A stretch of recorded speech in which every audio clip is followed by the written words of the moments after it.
मेरी बचपन की स्वीट हार्ट फियांसे ने हमारे यूनिवर्सिटी कपल स्पॉट को अपने हैंगर ऑन को दे दिया। उसने एडमिशन रिजल्ट्स भी अपने टाइमलाइन पर पोस्ट किए, साथ में उसकी उसे किस करते हुए फोटो भी थी। जब प्यार अब प्योर नहीं रहा तो मैं छोड़ना ही बेहतर समझता हूँ। लुरुयान का उसके प्रति एटीट्यूड पूरी तरह बदल गया। वह उसका ज्यादा ख्याल रखने लगी। उसकी नजरें उस पर और भी जेंटल हो गईं। अब तो उसने किंग बे यूनिवर्सिटी का कपल्स स्पॉट भी उसे दे दिया। मुझे नहीं पता ये ग्रेटिट्यूड था या अफेक्शन, लेकिन मैंने देखा है कि वह कभी मुझसे पूरी तरह प्यार करती थी। इसलिए ये भटका हुआ प्यार अब मुझे नहीं चाहिए। इस बचपन की एंगेजमेंट को खत्म करना ही बेहतर है। वैसे भी मैंने अब्रॉड यूनिवर्सिटी में अप्लाई कर दिया है। सेमेस्टर शुरू होते ही मैं जा सकता हूँ। उसी वक्त लियू रुअन ने विला का दरवाजा खोला और अंदर आई। वही चमकता हुआ चेहरा जिसने कभी मेरा दिल तेजी से धड़काया था। लेकिन अब इस चेहरे को देखकर मेरा दिल बिल्कुल शांत है, जैसे ठहरा हुआ पानी। लियू रुअन मुस्कुराते हुए मेरे पास आई। उसने मुझे एक शानदार सूट बैग दिया। ली चेन, जल्दी बदल लो, बाद में टीचर अप्रिसिएशन पार्टी में जाना है। ये मैंने खास तुम्हारे लिए चुना है। मैंने बैग ले लिया। पार्टी पहले से बुक्ड थी और वैसे भी अब्रॉड जाने के बाद टीचर्स और दोस्तों से मिलना मुश्किल होगा। इसे आखिरी फेयरवेल ही मान लेते हैं। मैं ऊपर जाकर सूट बदलने लगा। जब नीचे आया तो लिन रैन पहले से लियू रुअन की कार में बैठा था। हाय ली चेन, लिन रैन ने ऑकवर्डली ग्रीट किया। उसकी उंगलियां बेचैनी से शर्ट का कोना मरोड़ रही थीं। उसने जो सूट पहना था वह भी मेरी ही कलेक्शन का था, बस रंग अलग था। लियू रुयान मेरे पास आई। उसने हाथ उठाया जैसे मेरे सिर पर हाथ फेरने वाली हो। उसका टोन सॉफ्ट था। जब मैं तुम्हारे लिए सूट खरीद रही थी तो सोचा लिन रैन के पास शायद कुछ पहनने को नहीं होगा, इसलिए उसके लिए भी ले लिया। ली चेन, ज्यादा मत सोचो, ठीक है? मैंने सिर थोड़ा पीछे कर लिया, उसके टच से बचते हुए, और खुद पर हंस पड़ा। एक समय था जब लियू रुयान के दिल में सिर्फ मैं था। उसे कभी ये फर्क नहीं पड़ता था कि दूसरे लड़कों के पास कपड़े हैं या नहीं। हम होटल पहुंचे। लिन रैन हमेशा की तरह डरपोक और इनसिक्योर था। लियू रुयान पूरी शाम उसके आसपास घूमती रही, उसे खाना देती, पानी डालती। जब वह कुछ स्वादिष्ट खाता और उसकी आंखें चमक उठतीं, तो वह भी उसे देखकर मुस्कुरा देती। वह मुस्कान मेरे दिल में चुभ गई। कुछ क्लासमेट्स टोस्ट देने आए। मैं ज्यादा नहीं पीता, लेकिन मूड खराब नहीं करना चाहता था। जैसे ही मैंने ग्लास उठाया, किसी ने छीन लिया। वो नहीं पी सकता, मैं उसके लिए पीती हूँ। उसने एक ही बार में पी लिया और सबने टीजिंग शुरू कर दी। क्लास प्रेसिडेंट हंसते हुए बोला, कैंपस बेल, आज जितने लोगों ने हमारे हार्ट थ्रॉब नाना को ड्रिंक ऑफर किया, तुम हर बार उसकी जगह पी रही हो। इस तरह तो तुम खुद ही ड्रंक हो जाओगी। लियू रुयान मुस्कुराई और मुझे अपने पीछे कर लिया। तो क्या हुआ अगर मैं ड्रंक हो जाऊं? जब तक मेरा बॉयफ्रेंड अल्कोहल को छू भी नहीं रहा, सब ठीक है। सब फिर से शोर मचाने लगे। टीचर्स के जाने के बाद स्टूडेंट्स और भी खुलकर खेलने लगे। किसी ने ट्रूथ और डेयर खेलने का सजेशन दिया। पहले कुछ राउंड्स में लियू रुयन हार गई। पहला फॉरफिट था पिन्ड मैसेजेस दिखाना। ली चेन नाम तुरंत सबकी नजर में आ गया। उसके साथ रेड स्टार भी था। दूसरा फॉरफिट था फोटो एल्बम दिखाना, जो पूरी तरह मेरी फोटोज से भरा था। तीसरा फॉरफिट था नोट्स दिखाना, जिसमें मेरी पसंद लिखी थी। एक लड़की जेलस होकर बोली, तुम दोनों एक ही यूनिवर्सिटी में नहीं जा रहे, और ली चेन इतना हैंडसम है, अगर कोई उसे छीन ले गया तो?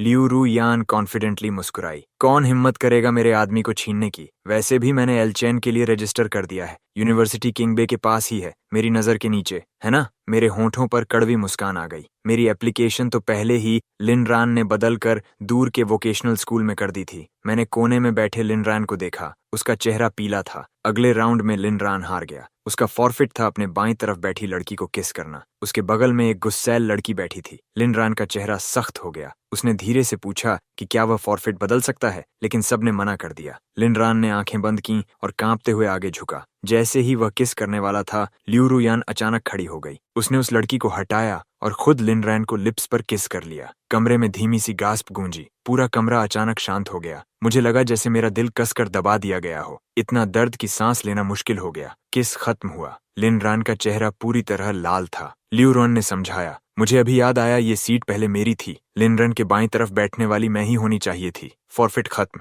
माहौल अचानक अजीब खामोशी में डूब गया। सब मेरी तरफ देखने लगे। मैं उस नजर को सहना नहीं चाहता था, इसलिए उठकर बाहर चला गया। जैसे ही होटल से बाहर निकला, रात की ठंडी हवा मेरे चेहरे से टकराई। तब महसूस हुआ कि मेरा चेहरा ठंडा था। ली चेन, लुआन मेरे पीछे आई और मेरा हाथ पकड़ लिया। सॉरी, क्या तुम नाराज हो? उसका कॉशियस चेहरा देखकर मुझे हंसी आ गई। मैं किस बात पर नाराज हूँ? अभी थोड़ी देर पहले वह घबरा कर समझा रही थी। लिन रैन उस लड़की को किस नहीं करना चाहता था। मैं बस उसकी मदद कर रही थी। वो बस एक किस था, उसका कोई मतलब नहीं। प्लीज नाराज मत हो, ठीक है? मैं नाराज नहीं हूँ। मैंने मुस्कुराते हुए अपना हाथ छोड़ा लिया। फिर धीरे धीरे कहा, अब से तुम उसे जितना चाहो किस कर सकती हो, जितनी देर चाहो। इसका मुझसे कोई लेना देना नहीं। लियू रू यान चौंक गई, उसका चेहरा सफेद पड़ गया। इसका क्या मतलब है? मैं उसे शांत नजर से देख रहा था। मैं अभी ब्रेकअप की बात कहने ही वाला था कि लिन रान हमारे पास आ गया। ली चेन, सॉरी, ये सब मेरी गलती है। वह बार बार झुककर माफी मांग रहा था। उसका पतला शरीर रात की हवा में कांप रहा था। प्लीज नाराज मत हो, अगर किसी को ब्लेम करना है तो मुझे करो। लियू यान जल्दी से उसे संभालने लगी। ये क्या कर रहे हो? मैंने ली चेन को सब समझा दिया है, वो नाराज नहीं होगा। मैंने हल्की मुस्कान के साथ सिर हिलाया। हाँ, मैं नाराज नहीं हूँ। तब जाकर लिन रान ने राहत की सांस ली। उसने धीरे से कहा, तो मैं चलता हूँ। लेकिन लियू रू यान ने उसका हाथ पकड़ लिया। रुको, इतनी रात में अकेले जाना सेफ नहीं है। मैं तुम्हें घर छोड़ देती हूँ। लिन रान की आंखें चमक उठीं। फिर उसने झिझकने का नाटक किया और मेरी तरफ देखा। उसकी चिंता मत करो, लुआन ने कैजुअली कहा। उसके घर की कार उसे लेने आ जाएगी। इतना कहकर वह लिन रान को कार में ले गई। जाने से पहले उसने विंडो नीचे की और कहा, ली चेन, सेफ रहना, घर पहुंचकर कॉल करना। मैं वहीं खड़ा रहा, कार की टेल लाइट्स को रात में गायब होते देखता हुआ। उसे ये भी याद नहीं रहा कि मेरा ड्राइवर कुछ दिनों से छुट्टी पर है। मैंने उसे कुछ दिन पहले ही बताया था। पहले मेरी हर छोटी बात उसे याद रहती थी। मुझे सिलेंट्रो का कौन सा हिस्सा पसंद नहीं, पेट दर्द में कौन सी मेडिसिन लेता हूँ, मुझे कौन से कलर की टाई पसंद है। अब उसे ये भी याद नहीं रहा। तेज बारिश शुरू हो गई। मैं होटल के बाहर काफी देर खड़ा रहा, लेकिन टैक्सी नहीं मिली। आखिर में मुझे बारिश में ही पैदल घर जाना पड़ा। रास्ता अंधेरा और फिसलन भरा था। आधे रास्ते में एक इलेक्ट्रिक स्कूटर ने मुझे टक्कर मार दी। मेरा घुटना जमीन पर जोर से लगा। खून बारिश के पानी में मिलकर बहने लगा।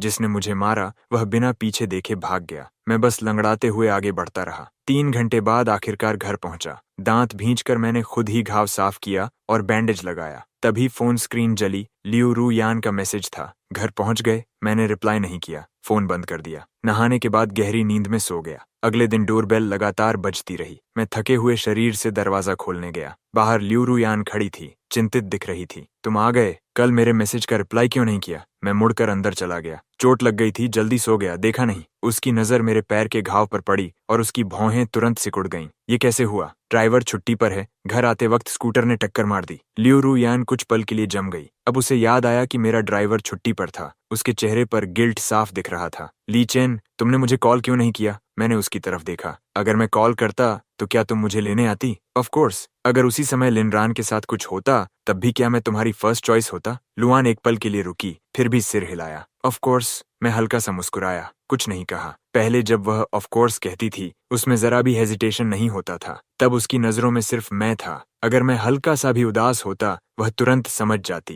लेकिन अब बस एक पल की हेजिटेशन ही सब कुछ कहने के लिए काफी था। लियू रुअन समझ नहीं पा रही थी कि मैं नाराज हूं या नहीं। पहले अगर मैं नाराज होता तो मैं कुछ दिनों तक उसे इग्नोर करता, मैं नखरे करता, उसे मुझे मनाने के लिए कहता। लेकिन अब हालांकि मैं उससे बात कर रहा था, ये उसे और भी ज्यादा कंफ्यूज कर रहा था। ली चेन, चलो ओशन पार्क चलते हैं, लियू रुअन ने अचानक सजेस्ट किया। उसके टोन में हल्की सी फ्लैटरी थी, जैसे वह किसी चीज की भरपाई करना चाहती हो। मैंने सिर हिला दिया। मैं नहीं जाना चाहता, मैंने पहले ही टिकट्स खरीद लिए हैं। बिना कुछ और कहे उसने मेरा हाथ पकड़ लिया। उसकी उंगलियां धीरे से मेरी कलाई को सहला रही थीं, ठीक वैसे ही जैसे वह पहले मुझे मनाती थी। चलो ना, चलते हैं। क्या तुम सच में किलर वेल शो नहीं देखना चाहते थे? मैं आधा मनाकर आधा खींचकर उसके साथ कार में बैठ गया। लेकिन जैसे ही कार का दरवाजा खुला मैंने देखा कि लिनरान भी बैक सीट पर बैठा था। नैन लेचन लीन ने मुझे ऑकवर्डली ग्रीट किया। उसकी उंगलियां घबराहट में अपनी शर्ट के कोने को मरोड़ रही थीं, जैसे उसे डर हो कि मैं नाराज हो जाऊंगा। लूरुयान इंस्टिंक्टिवली लिन के सामने खड़ी हो गई, समझाते हुए। मैंने उसका पोस्ट देखा था कि वह भी बाहर जाना चाहता है, इसलिए मैंने उसे साथ आने के लिए इनवाइट किया। उसका प्रोटेक्टिव जेस्चर देखकर मुझे अचानक सब कुछ अजीब और हास्यास्पद लगा। अंत में मैंने कुछ नहीं कहा और चुपचाप पैसेंजर सीट में बैठ गया। उस पूरे दिन लू रुयन ने यह बहाना बनाया कि लीन रैन पहले कभी इन राइड्स पर नहीं गया और उसे हर चीज एक्सपीरियंस करवाती रही। वह उसके साथ कैरोसेल पर बैठी, उसके लिए सीट बेल्ट बांधी और जब वह डर गया तो उसका हाथ भी पकड़ा। हमारे आसपास के टूरिस्ट्स सब एडमिरेशन से देख रहे थे। आजकल के यंग कपल्स कितने अफेक्शनेट होते हैं। मैं जैसे एक इनविजिबल पर्सन था, चुपचाप उनके पीछे पीछे चल रहा था। जो लड़की कभी पूरी तरह मेरी थी, अब मैं उसे देख ही नहीं पा रहा था। आखिरकार हम किलर वेल शो देखने गए। मैच ने रैंडमली ऑडियंस मेंबर्स को इंटरैक्शन के लिए चुना। ओरिजिनली लियू रुयन और मुझे चुना गया था, लेकिन लिन रान लगातार लियू रुयन को उम्मीद भरी नजर से देख रहा था, तो उसने सिर झुकाकर मुझे मनाया। ली चेन, ये लिन रैंस का यहाँ पहला टाइम है, उसे एक्सपीरियंस करने दो। ठीक है, मैंने कुछ नहीं कहा, इसे एक साइलेंट अग्रीमेंट मानते हुए। लूरू यान और लिन रान स्टेज पर चले गए। वहां एक इंटरैक्टिव सेगमेंट था जहां जैसे ही वेल पानी से बाहर छलांग लगाता उन दोनों को हाईएस्ट पॉइंट पर किस करना होता ताकि एक सुवेनिर फोटो ली जा सके। जैसे ही एम ने बोलना खत्म किया, लिन शर्म से लाल हो गया। क्राउड एक्साइटमेंट से चिल्लाने लगा। लूरियन ने उसकी तरफ देखा और बिना एक पल गंवाए उसने उसके गर्दन के पीछे हाथ रखा और उसे किस कर लिया। पूरा स्टेडियम गूंज उठा। मैं ऑडियंस में बैठा था। मेरा दिल जैसे किसी अदृश्य हाथ से दबाया जा रहा था। इतना दर्द हो रहा था कि मैं घुटने लगा। अगर पहली बार उसने लिन रैन को किस किया था उसकी मदद करने के लिए, तो यह क्या था? शो खत्म होने के बाद लुरुयान कुछ एक्सप्लेन करना चाहती थी, लेकिन मैंने उसे रोक दिया। मुझे पता है तुम बस सबका टाइम वेस्ट नहीं करना चाहती थी। लुरुयान स्टन्ड रह गई। उसके दिल में पैनिक उठने लगा। शाम को हम फायरवर्क्स फिनाले देखने के लिए सेंट्रल स्टेयरकेस पर इंतजार करने गए। लुआन ने ओरिजिनली फायरवर्क्स का इस्तेमाल करके मुझे मनाने का सोचा था, लेकिन अचानक फायरवर्क्स मैलफंक्शन हो गए और एक्सप्लोड हो गए। क्राउड तुरंत कैओस में बदल गया। मुझे धक्का लगा और मैं लड़खड़ा गया। लुआन ने इंस्टिंक्टिवली मुझे पकड़ने के लिए हाथ बढ़ाया, लेकिन पीछे से लिन की स्क्रीम आई। उसने अपना सिर घुमाया और आखिरकार मुड़कर लिन रैन की तरफ दौड़ गई। मैं उसकी पीठ को देखता रहा जब मैं सीढ़ियों से गिर गया और भीड़ द्वारा कई बार कुचला गया। जब लीरॉय वापस आई, लिन रैन को शील्ड करते हुए, मैं इंजरीज से भरा हुआ था। उसने इंसिस्ट किया कि वह मुझे हॉस्पिटल ले जाएगी। डॉक्टर ने कहा कि मुझे कंकशन हो सकता है और ऑब्जर्वेशन के लिए एडमिट होना पड़ेगा। लियू यान लगातार मेरे पास रही, लेकिन लिन रैन ने कॉल किया और कहा कि उसकी पावर और वाटर कट हो गए हैं। मैंने उसे जाने को कहा। वह एक पल के लिए हिचकिचाई, लेकिन फिर भी चली गई। मैं 3 दिन हॉस्पिटल में रहा। मैंने लिन रैन के 17 सोशल मीडिया पोस्ट स्क्रॉल किए। वे सब उसके और लू रुअन के साथ थे। डिस्चार्ज के दिन मैं फिजिकल थेरेपी के लिए गया और मैंने फ्रंट डेस्क पर लुअन को लिन रैन के साथ देखा। लू रुअन ने समझाया कि वह लिन को बॉडी अलाइनमेंट सेशन ट्राई करवाने लाई है। मैंने सिर हिलाया और ट्रेनिंग रूम में चला गया। लिन रैन मेरे प्राइवेट ट्रेनिंग सेशन से जेलस था। मैंने ट्रेनर से कहा कि वह उनके साथ रूम स्विच कर दे।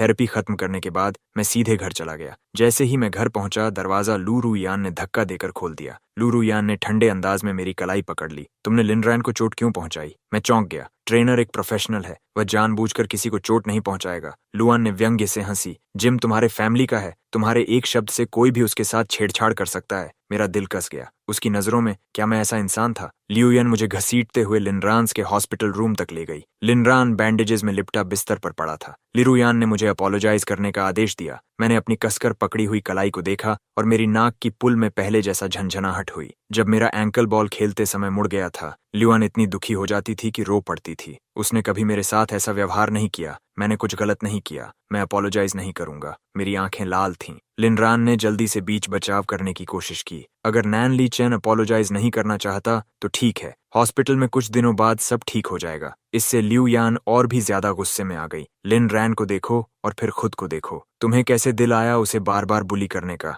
उसकी नजर अचानक मेरे गले में पड़े नेकलेस पर पड़ी। जब तक तुम अपोलोजाइज नहीं करोगे, तब तक ये नेकलेस उसे कॉम्पेंसेशन के रूप में दे दो। मेरा पूरा शरीर सख्त हो गया। मेरी उंगलियां इंस्टिंक्टिवली नेकलेस को छूने लगीं। यह वही लव टोकन था जो लियू रुआन ने मुझे दिया था। यह सिंबल था कि वह मुझे जीवन भर के लिए अपने साथ बांधकर रखेगी। अब वह चाहती थी कि मैं इसे अपने ही हाथों से उतारकर लिन रैन को दे दूं कॉम्पेंसेशन के रूप में। लियू रुआन बहुत पहले ही इसे भूल चुकी थी। ये तो बस एक नेकलेस है, वह तुम्हें बाद में इससे बेहतर दे देगा। लिन रैन ने एक उदारता दिखाने वाला एक्ट किया। मैंने गहरी सांस ली, नेकलेस को झटके से उतारा और लिन रैन की तरफ फेंक दिया। लो, तुम इसे रख सकते हो। लू रुयान, मैं तुम्हें भी उसे वापस दे रहा हूँ। मैं मुड़ा और बिना एक बार पीछे देखे चला गया। अगले कुछ दिनों तक मैं अपना लगेज पैक करने पर फोकस करता रहा। लू रुयान, जो पहले मुझे एक दिन भी न देखे तो बेचैन हो जाती थी, पूरे 1 हफ्ते तक नहीं आई। मुझे सोचने की जरूरत नहीं थी यह जानने के लिए कि वह निश्चित रूप से लिनरॉन के साथ हॉस्पिटल में थी। 1 हफ्ते बाद ही लू रुयान मेरे दरवाजे पर आई। ली चेन,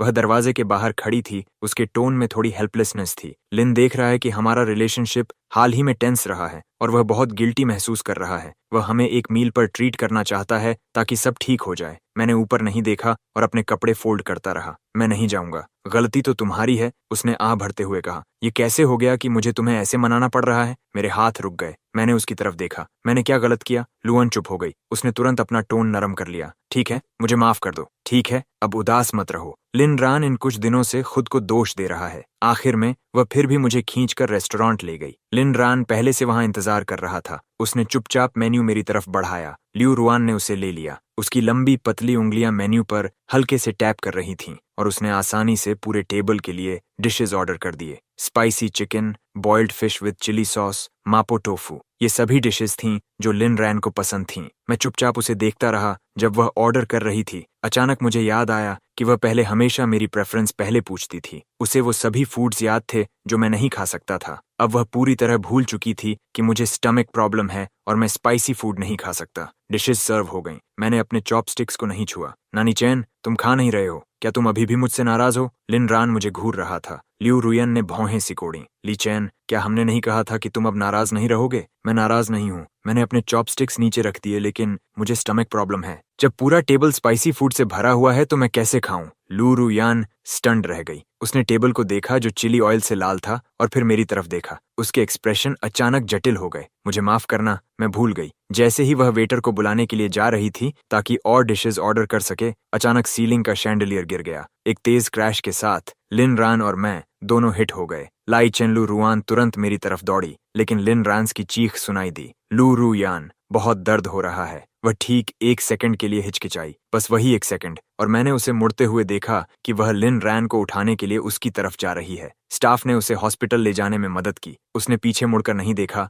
मुझे ग्लास शार्ड्स से ढका हुआ छोड़ दिया। मैं बस लाचार होकर देख सकता था जब वह लिन रान को पकड़कर चली गई। तेज दर्द के बीच मुझे अचानक याद आया वह दिन जब मैं 12 साल का था। लुरुयान और मैं हाइकिंग पर गए थे। मैं लापरवाही से एक ढलान से गिर गया। वह घबराकर नीचे दौड़ी और मुझे ढूंढने के लिए 3 घंटे तक पहाड़ छानती रही। जब उसने मुझे पाया, मुझे तेज बुखार था और मैं मुश्किल से होश में था। वह मुझे शांत करने के लिए बार बार फुसफुसाती रही, लाइचेन, डरना मत, मैं यहाँ हूँ। लेकिन अब दृश्य वही था। फिर भी उसने किसी और को चुना। मेरी नजरें अंधेरी हो गईं। आखिरी तस्वीर जो मैंने देखी वह लुरुयान की निर्दयी पीठ थी। अस्पताल में मुझे धुंधली सी एक नर्स की आवाज सुनाई दी, मिस्टर नान, मिस्टर नान, क्या आप मुझे सुन सकते हैं? मैंने मुश्किल से अपनी आंखें खोलीं और देखा कि मैं अभी भी एक गरनी पर था, लेकिन किसी डॉक्टर ने मेरे घावों का इलाज नहीं किया था। नर्स के चेहरे पर परेशानी थी। I am truly sorry. Miss लू ने अचानक सभी डॉक्टरों को मिस्टर लैम्ब की चोटों की जांच के लिए बुला लिया। शायद आप उन्हें कॉल कर सकते हैं और कह सकते हैं कि कुछ डॉक्टर यहाँ भेज दें,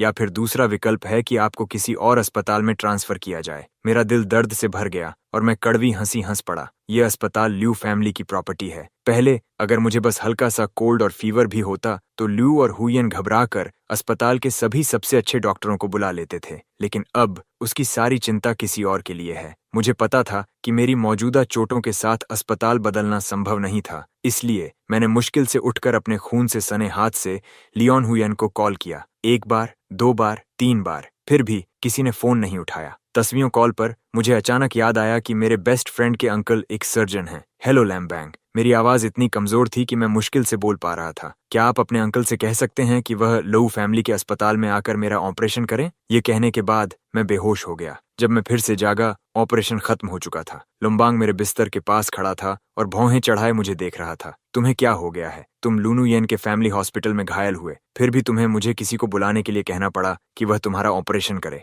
मैंने अपने मुट्ठी भींच ली। लुनुयेन कहाँ है? अगर लुनुयेन को पता होता कि तुम इतने गंभीर रूप से घायल हो तो वह बहुत पहले पागल हो जाती। मैंने उसकी तरफ देखा और याद किया कि पिछली सर्दियों में मेरा टखना मुड़ गया था। लियोन हुयन ने उसी रात सभी अस्पतालों के ऑर्थोपेडिक स्पेशलिस्ट्स को बुला लिया था। वह मुझे उठाकर पूरे अस्पताल में दौड़ी थी और जब डॉक्टर ने आखिर कहा कि यह बस हल्की मोच है, तब भी उसने मुझे एडमिट कराने पर जोर दिया। लेकिन वह चिंता मेरी लुनुयेन हमेशा के लिए मेरे 17वें साल की गर्मियों में छूट गई। उस समय में रह गई जब उसने लायन से मुलाकात नहीं की थी। लैंग का फोन अचानक बजा। उसने अपने आंसू पोंछे। लरान, आज मेरी ग्रैंडमा की बर्थडे पार्टी है, इसलिए मुझे पहले जाना होगा। तुम थोड़ा आराम करो, हम बाद में तुमसे मिलने वापस आएंगे। मैंने सिर हिलाया। वह किसी दिन तुम्हें खाने पर ट्रीट देगा। लोम्बांग के जाने के बाद मैं नर्स स्टेशन से आती रुक रुक कर बातें सुन सकता था। मिस ल्यू उस मिस्टर लैम्ब का कितना अच्छा ख्याल रख रही है। वह तो उसे अपने हाथों से खिला भी रही है। हाँ, सही कहा, उसे बस हल्की चोट लगी थी, फिर भी वह इतना हंगामा कर रही है। वह पूरी रात उसके पास रही। मैंने धीरे धीरे अपनी आंखें बंद कर लीं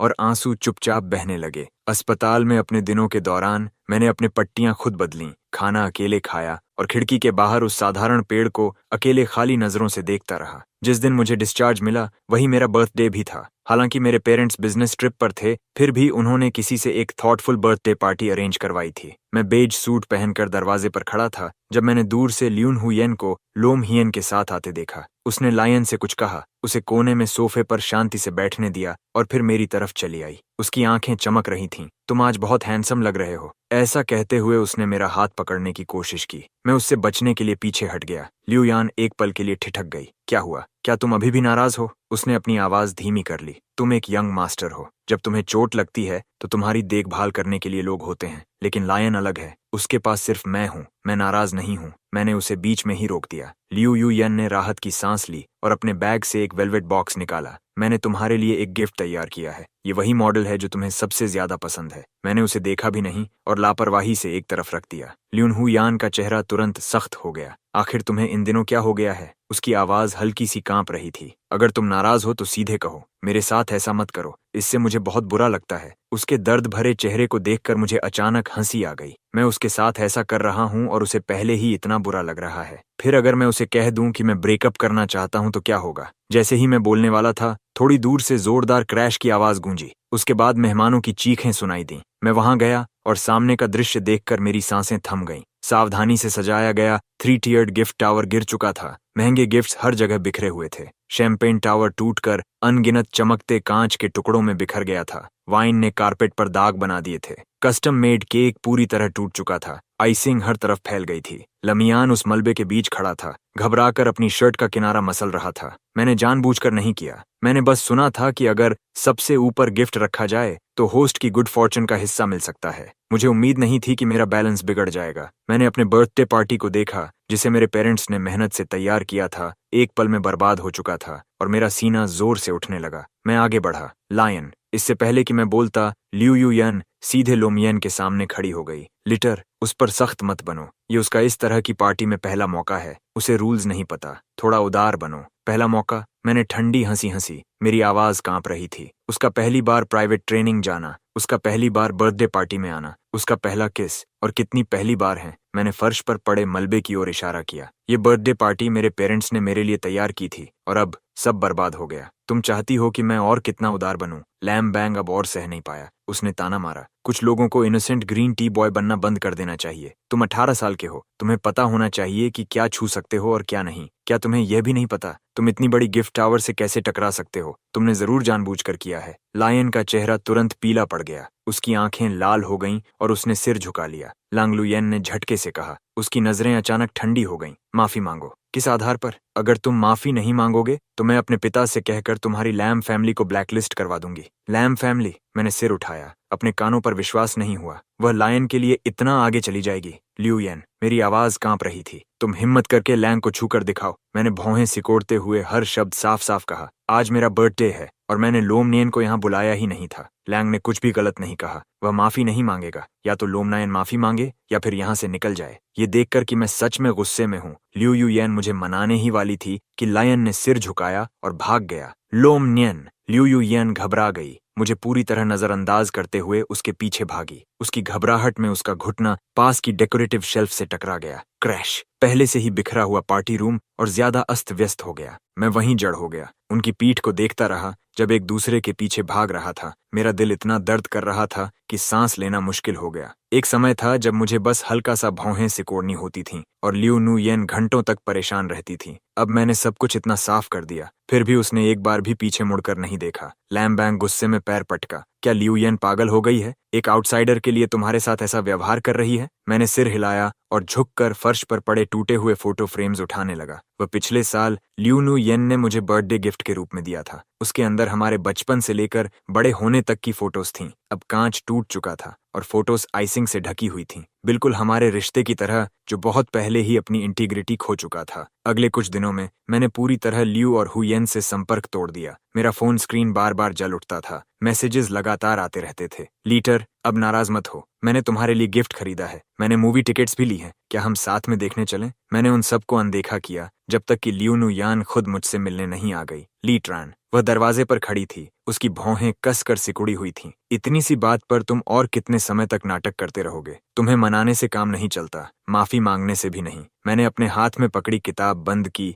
और ठंडे स्वर में कहा, मुझे तुम्हारे मनाने की जरूरत नहीं है और न ही तुम्हारी माफी की। अगर तुम्हें यह झंझट लगता है तो तुम जाकर लोमयन के साथ समय बिता सकती हो, मुझे कोई आपत्ति नहीं है। लियोन हु येन एक पल के लिए घबरा गई। तुम कैसी बेकार बातें कर रहे हो? तुम मेरे बॉयफ्रेंड हो। मुझे पता है कि मैं हाल ही में लोमी के थोड़ा ज्यादा करीब रही हूँ और मैंने उसे सिनुआ यूनिवर्सिटी की सीट भी दी, लेकिन वह सिर्फ इसलिए क्योंकि मुझे लगता है कि उसके पास सहारा लेने के लिए कोई नहीं है। वह बहुत बेचारा है और मैं बस उसकी जान बचाने का एहसान चुकाना चाहती हूँ। उसकी आवाज नरम हो गई। अगर तुम्हें यह पसंद नहीं है तो ये एहसान लगभग पूरा हो चुका है। मैं भविष्य में उससे और कोई संपर्क नहीं रखूंगी, ठीक है? मैंने उसकी तरफ देखा, बस व्यंग्य से हंसकर उससे पूछने ही वाला था कि क्या वह खुद भी इन बातों पर विश्वास करती है। तभी उसका फोन अचानक बज उठा। यह लमियान था। हेलो? ल्यून हुयन ने फोन उठाया। दूसरी तरफ से उसकी रोती हुई आवाज आई, मैं अब कॉलेज नहीं जाऊंगा, मैं अपने होम टाउन वापस जा रहा हूँ, फार्मर बनने के लिए। ल्यू हुयन का चेहरा अचानक बदल गया। क्यों? क्या नोमीट्रॉन तुम्हें माफ नहीं करेगा?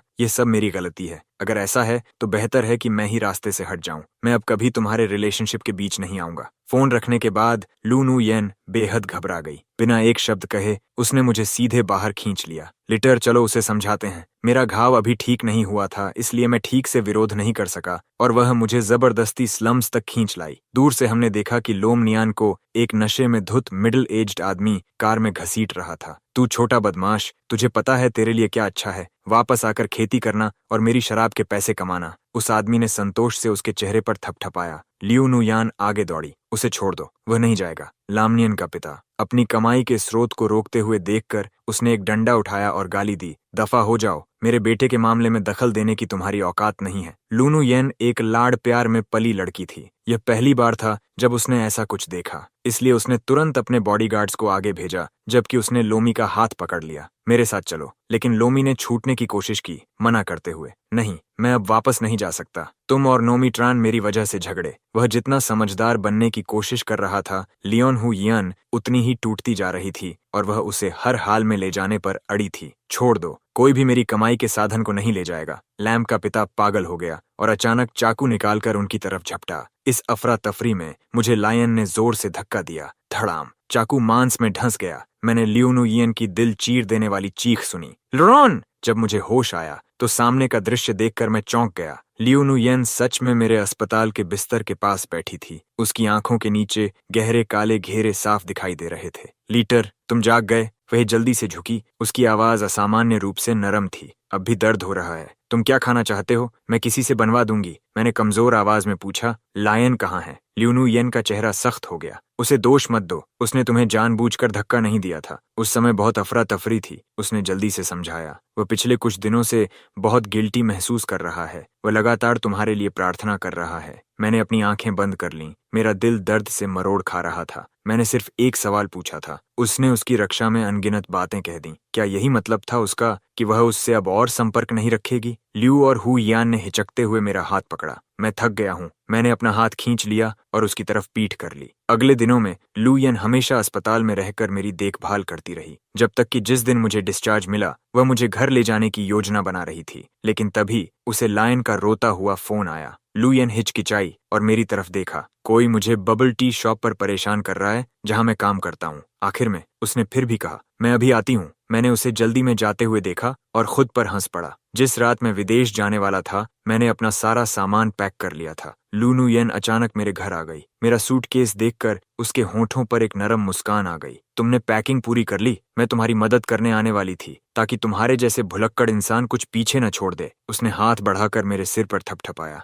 हम कल साथ में स्कूल रजिस्ट्रेशन के लिए जाएंगे। मैं हल्का सा मुस्कुराया। उसे अभी भी नहीं पता था कि मैं बीजिंग जाने वाला ही नहीं हूँ। न सिर्फ मैं नहीं जा रहा था, बल्कि मैं उससे पूरी तरह ब्रेकअप भी करने वाला था। मेरे स्कूल और सिंगुआ के रजिस्ट्रेशन डेज अलग हैं। मेरा कुछ दिनों बाद है। मैंने बिना भाव के कहा, तुम पहले लायन को रजिस्ट्रेशन के लिए ले जा सकती हो। लू यू येन ने भौहें सिकोड़ लीं। नहीं, तुम अकेले जाओगे? मुझे अच्छा नहीं लगेगा। लमीन थोड़ा डरपोक है, वह पहले कभी बीजिंग नहीं गया। मैंने शांत स्वर में कहा, तुम उसे पहले वहां घुमाकर जगह से फेमिलियर करा सकती हो। कुछ दिन वहीं रह लेना। लू येन चौंक गई। उसे उम्मीद नहीं थी कि मैं इतना उदार हो जाऊंगा, और उसने सच में राहत की सांस ली। ठीक है, तो मैं पहले उसे कुछ दिनों के लिए घुमा देती हूँ। जब तुम आओगे वह तुम्हें लेने आ जाएगा। लियू नु येन कुछ और कहना चाहती थी, लेकिन मैंने यह कहकर कि उसकी कल सुबह जल्दी फ्लाइट है, उसे सीधे दरवाजे से बाहर कर दिया। बाहर ल्यू येन बंद दरवाजे को देखती रही। उसके दिल में हल्की सी बेचैनी उठी, लेकिन फिर उसने सोचा कोई बात नहीं, बेजिंग पहुंचने के बाद उसे मनाने के लिए बहुत समय होगा। अगले दिन एयरपोर्ट पर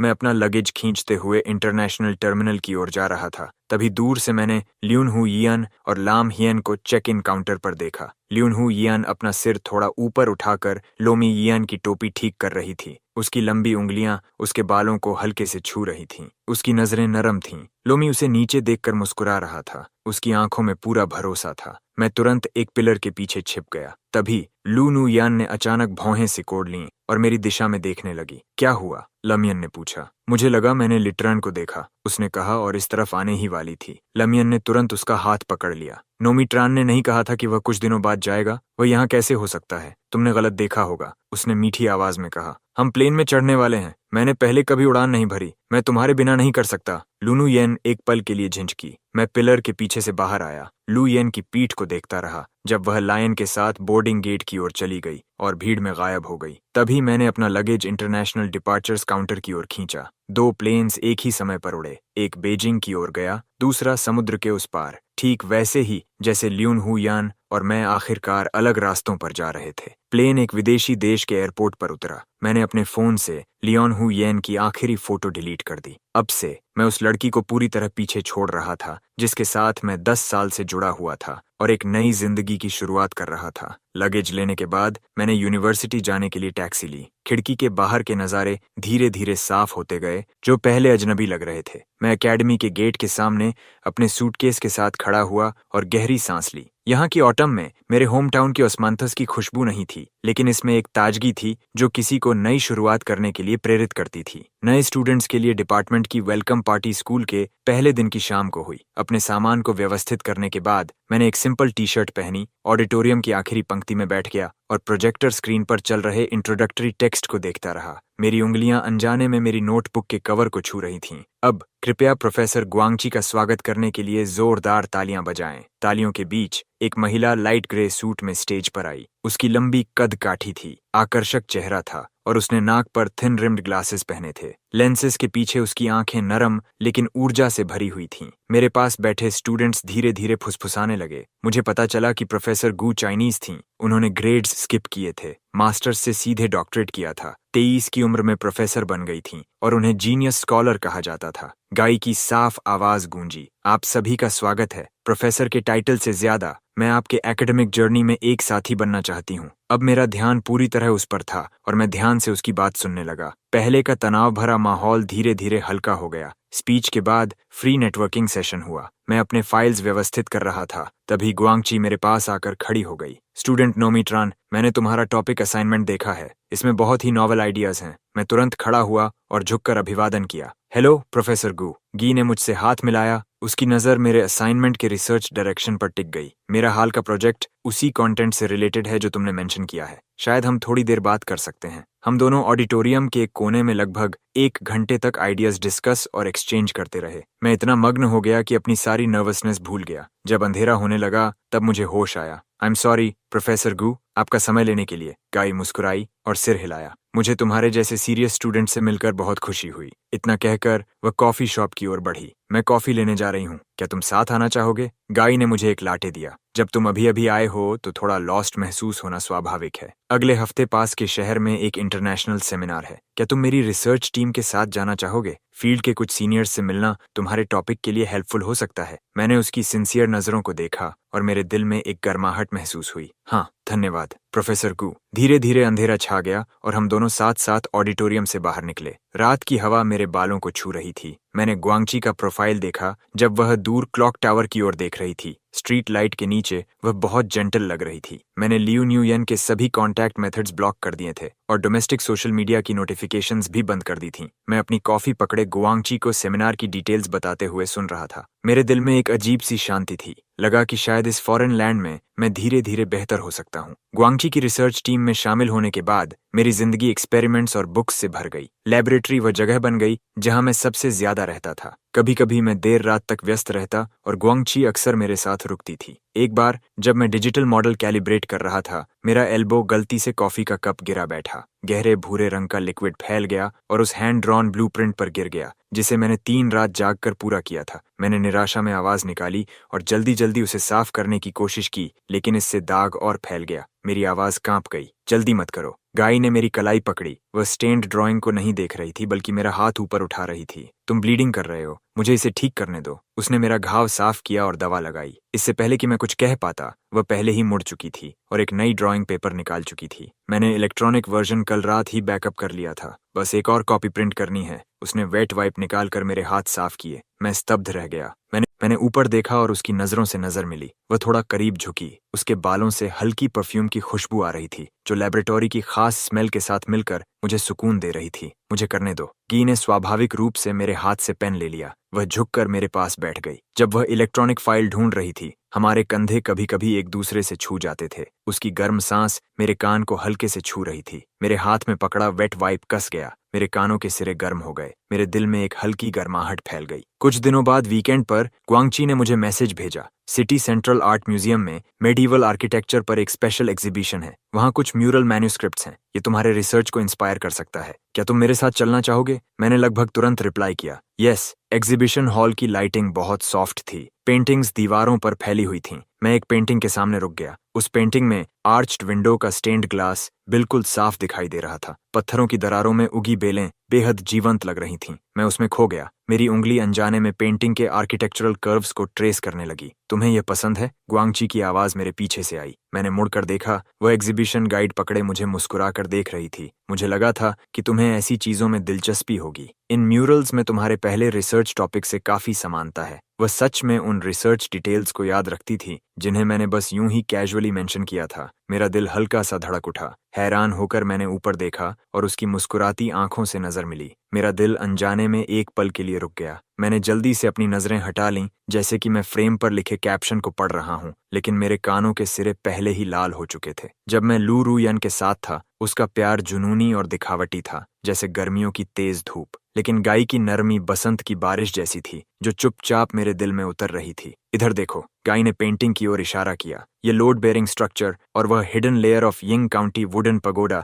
जिसे तुमने पिछली बार रिस्टोर किया था, क्या इनमें एक अद्भुत समानता नहीं है? मैं करीब झुककर देखने लगा। हमारे सिर बहुत पास थे। हमारी बातचीत की आवाज शांत एग्जीबिशन हॉल में गूंज रही थी। कभी कभी हमारे हाथ टकरा जाते थे। हर बार मैं जैसे करंट लगने पर हाथ खींच लेता था। मैं चोरी छिपे उसके सीरियस चेहरे को देखता रहा जब वह समझा रही थी। आर्ट म्यूजियम से बाहर निकलते ही सनसेट ने आसमान को लाल रंग में रंग दिया था। गुआंगची ने मुड़कर पूछा, पास में एक अच्छा कॉफी शॉप है, क्या थोड़ी देर बैठना चाहोगे? मैं पिगमेंट एनालिसिस पर एक बुक लाई हूँ, तुम देख सकते हो। मैंने हल्के से सिर हिलाया। रात की हवा मेरे बालों को छू रही थी। मेरा दिल धीरे धीरे इस नरम और समझदार औरत की ओर झुकने लगा। दूसरी ओर प्लेन लैंड कर चुका था। लियू रूयान लिन रेन का सूटकेस उठाए आगे चल रही थी। लिन रान चारों ओर देख रहा था। लियू रूयन, उस बिल्डिंग को देखो, कितनी सुंदर है। लिन रान ने उसकी स्लीव पकड़कर आगे भागा। उसकी उंगलियां उसकी कलाई को छू गईं। लू रियान ने उसकी नजरों का पीछा किया। वह एक पल के लिए खो गई। पिछले ऑटम में जब वह लाइचन को कंपटीशन में लेकर गई थी, वह भी ठीक ऐसा ही था।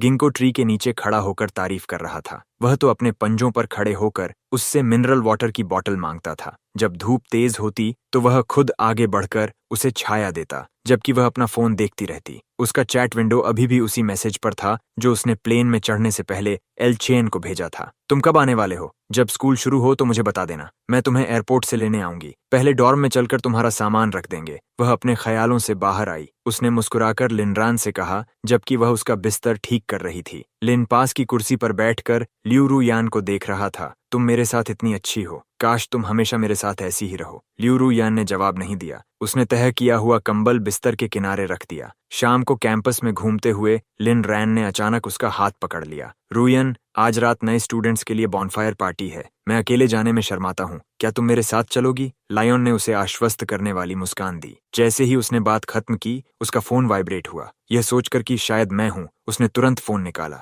लेकिन वह सिर्फ वेदर फोरकास्ट था। उस रात वेलकम पार्टी में बॉनफायर जल रहा था। चारों ओर बहुत रौनक थी। लिन रैन ने परफेक्टली ग्रिल्ड मीट का एक टुकड़ा ली रुअन के मुंह के पास लाकर खिलाया। जब उसने उसे लिया तो गलती से उसने उसकी उंगली काट ली। उस लड़के के कान तुरंत लाल हो गए। आसपास के लोग चीरिंग और टीजिंग करने लगे। उसने जबरदस्ती मुस्कुराया। उसकी नजरें बार बार फोन स्क्रीन की ओर जा रही थीं। क्या नूमी चेन ने अभी तक रिप्लाई नहीं किया? क्या वह तुमसे नाराज है? लुरुयान ने स्क्रीन की ओर देखते हुए भौहें सिकोड़ लीं। ऐसा नहीं हो सकता, वह बिना वजह नाराज होने वाला इंसान नहीं है। लिन रैन ने सिर झुका लिया। उसकी पलकें उसकी आंखों की चमक को छिपा रही थीं। शायद उसके फोन की बैटरी खत्म हो गई होगी। ज्यादा चिंता मत करो। लुरुयान पूरे पार्टी के दौरान ध्यान भटकाए रही। वह एक अंधेरे कोने में जाकर हॉलवे की खिड़की के पास टिक गई और मुझे मैसेज करने लगी। लियू रुआन के भेजे गए मैसेजेस का कोई जवाब नहीं आया। वह आधे घंटे तक फोन स्क्रीन को देखती रही, जब तक कि स्क्रीन खुद ही अंधेरी नहीं हो गई। शायद वह सच में बहुत थक गया होगा। उसकी उंगली गुड नाइट लिखे शब्दों पर रुकी रही। आखिर में उसने उसे भी नहीं भेजा। अगली सुबह लुरुयान अपने अलार्म से जागी। सबसे पहले उसने अपना फोन उठाया।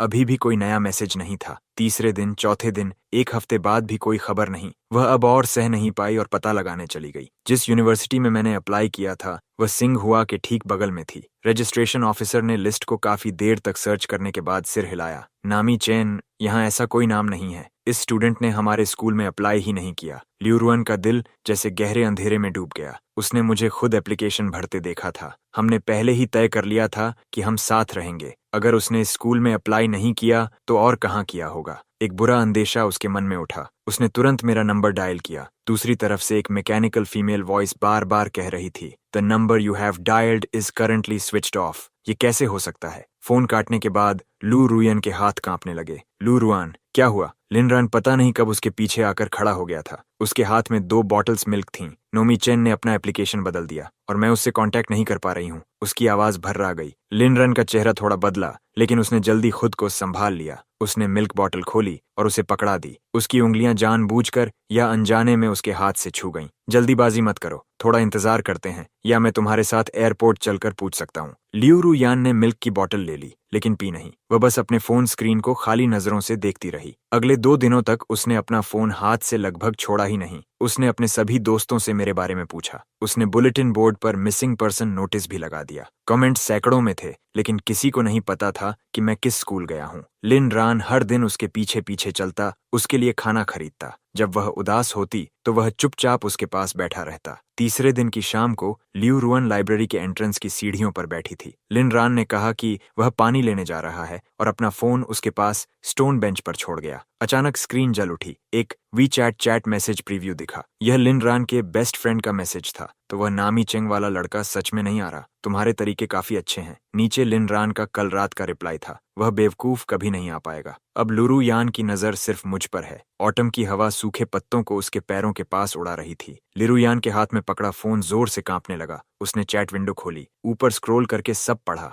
उसका दिल जैसे बर्फीले हाथ से दबाया जा रहा था। फोन उसकी हथेली में जलता हुआ लग रहा था। उसने अचानक सिर उठाया और देखा कि लिन रैन एक प्लास्टिक बैग लेकर उसकी ओर दौड़ता आ रहा है। उसके चेहरे पर अब भी मुस्कान थी। ल्यूरुयान, मैं तुम्हारा फेवरेट स्नैक लाया हूँ, पहले कुछ खा लो। ल्यूरुयान ने जल्दी से फोन छिपा दिया। फिर उसने अपनी यूजुअल मुस्कान पहन ली और उसके हाथ से ब्रेड ले लिया। उसने अभी अभी देखे मैसेजेस को याद किया। उसका दिल तेजी से धड़क रहा था। वह अभी उसे इसके बारे में नहीं बता सकती थी। उसने अपना सिर घुमाकर अपने पास खड़े मासूम दिखने वाले लिन रैन को देखा। पहली बार उसे उस पर शक हुआ। लूरियन खुद को 2 पूरे दिन के लिए डॉर्म रूम में बंद कर लिया। फोन स्क्रीन बार बार जलती और बुझती रही। उसने मेरा नंबर 100 से ज्यादा बार कॉल किया था। दूसरी तरफ हमेशा वही ठंडी ऑटोमेटेड टोन आती रही। मिस, हमें मास्टर नाम के रजिस्ट्रेशन रिकॉर्ड्स नहीं मिले। हाल के किसी डोमेस्टिक फ्लाइट्स का भी कोई रिकॉर्ड नहीं है। बटलर की आवाज फोन से आई, जिसमें सावधानी भरी जांच थी। क्या ऐसा हो सकता है कि उन्होंने अपनी पर्सनल इन्फॉर्मेशन बदल ली हो?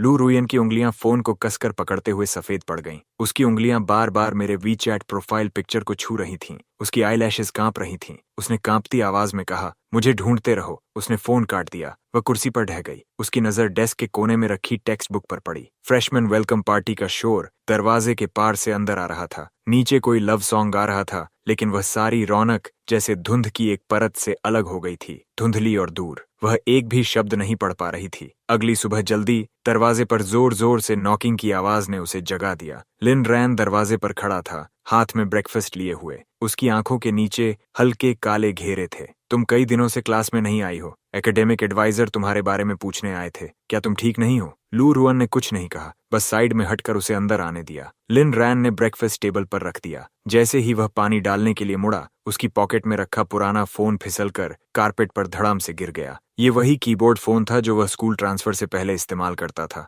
उसकी स्क्रीन काफी पहले टूट चुकी थी। वह हमेशा कहता था कि इसे बैकअप के लिए रखता है। लूरियन की नजर अचानक उसी फोन पर टिक गई। कुछ दिन पहले लाइब्रेरी में देखे गए मैसेजेस जैसे कांटे की तरह बार बार उसके दिमाग में चुभ रहे थे। उसने देखा कि लिन रैन झुककर फोन उठाने जा रहा है। उसका दिल बिना वजह तेजी से धड़कने लगा। मैं उठा लेती हूँ। वह लिन रैन से तेज थी और उसने फोन उठा लिया। उसकी उंगलियां उस ठंडे डिवाइस को छू रही थीं। जरूरत नहीं है, ये फोन बहुत पहले ही खराब हो चुका है। लिन की आवाज अचानक तेज हो गई। उसने उसे वापस छीनने के लिए हाथ बढ़ाया। लियू यन ने इंस्टिंक्टिवली एक कदम पीछे लिया और स्क्रीन ऑन कर दी। लॉक स्क्रीन पासवर्ड उसका बर्थडे था। उसने डाल दिया। जैसे ही उसने फोटो गैलरी खोली, उसकी सांस अटक गई। ये लिन रॉन का मैसेज था। मैंने पहले ही पैसे देकर उसके एप्लीकेशन सिस्टम में लॉगिन किया। मैंने उसका एप्लीकेशन बदल दिया। अगर वह बैंक भी आएगा तो भी वह यूनिवर्सिटी में नहीं जा पाएगा और लाई के साथ एक ही शहर में रहने का ख्याल भी छोड़ दे। अब उसे मेरे लिए बहुत गिल्ट महसूस हो रहा है। वह मेरी हर बात पर विश्वास करती है। जब मैं यहाँ अच्छी तरह सेटल हो जाऊंगा तो वह उस नोमी चेन को जल्दी ही भूल जाएगी। लू रुयन की उंगलियां बेकाबू होकर कांपने लगीं। एक पल में खून उसके सिर में चढ़ा और अगले ही पल उतर गया। उसके हाथ पैर बर्फ जैसे ठंडे हो गए। उसे वह दिन याद आया जब मैंने एप्लीकेशन भरा था, जब मैंने उससे कहा था कि system bar bar unusual log in error दिखा रहा है। उसे मेरी वह चिंतित आवाज याद आई। लगता है किसी ने मेरा एप्लीकेशन बदल दिया है, लेकिन उसने मुझे ज्यादा सोचने से मना कर दिया था कि यह सिर्फ सिस्टम ग्लिच होगा। उसे वे अनगिनत बार याद आए जब उसने खुद मुझे दूर धकेलकर लिनरॉन के पास दौड़ लगाई थी। अब मत देखो। लिनरॉन आगे बढ़ा फोन छीनने के लिए। उसके नाखून लियू यन के हाथ पर लग गए, लाल निशान छोड़ते हुए। यूरू यन ने अचानक सिर उठाया। उसकी आंखें बर्फ जैसी ठंडी थीं। उसने लिन रैन को जोर से धक्का दिया। उसकी आवाज ठंडी और कठोर थी। मुझे समझाओ, इसका क्या मतलब है? उसने फोन उसके चेहरे के सामने कर दिया। स्क्रीनशॉट पर लिखे शब्द साफ दिख रहे थे। तुमने उसका एप्लीकेशन बदला? तुमने किसी को पैसे देकर उसका अकाउंट हैक करवाया? लिन रैन पीछे लड़खड़ा गया और डेस्क से टकरा गया। उसने सिर झुका लिया, कांपते हुए। मैंने ऐसा जानबूझकर नहीं किया। लूरू यान, मुझे समझाने दो। क्या समझाओगे?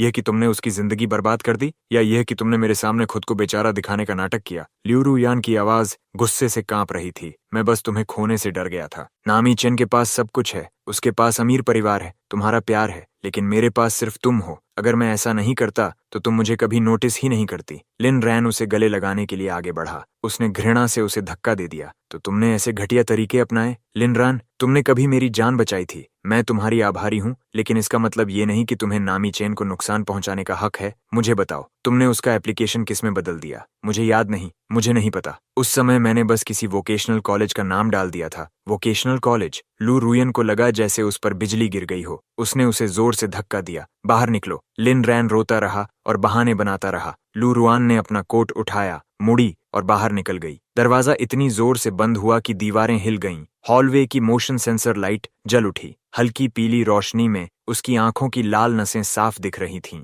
वह काफी देर तक दीवार के सहारे खड़ी रही। उसका सीना तेजी से उठ गिर रहा था। उसके गले में कड़वा सा स्वाद भर गया। लू रुयन ने बियाचांग के हर वोकेशनल कॉलेज को चेक किया जहां मैं जा सकता था। टीचर्स उसके सवालों से परेशान हो गए। आखिर में उन्होंने मजबूरी में कहा, हमें यहाँ नामी चेन की कोई फाइल नहीं मिली, और जल्दी से ऑफिस का दरवाजा बंद कर दिया। उसके फोन में मेरे पेरेंट्स का नंबर सेव्ड था। उसने 3 दिन तक हिम्मत नहीं की, फिर कॉल किया। वजह बताने के बाद मेरी माँ की ठंडी आवाज आई, ली चेन बीजिंग में नहीं है, वह देश में भी नहीं है। उसने ऑलरेडी विदेश की यूनिवर्सिटी में एडमिशन ले लिया है। विदेश? लियू रुयान का फोन पकड़े हाथ कस गया। उसकी उंगलियां सफेद पड़ गईं। आंटी, वह किस स्कूल में पढ़ रहा है? मैं आपसे रिक्वेस्ट कर रही हूँ, प्लीज मुझे बता दीजिए। वह नहीं चाहता कि तुम्हें पता चले। लूरू यान, कुछ गलतियां एक बार हो जाएं तो उन्हें सुधारा नहीं जा सकता। कॉल कट गया। लंबी डायल टोन सुई की तरह लूरू के कानों में चुभ रही थी। वह लेक्चर हॉल की सीढ़ियों पर बैठ गई। दूर गिंको ट्री से गिरते पत्तों को देखती रही। पहली बार उसने निराशा का स्वाद चखा। उसने बेबसी में अपना सिर पकड़ लिया, खुद को शांत करने की कोशिश की। फिर उसने एक फैसला किया। दूसरी तरफ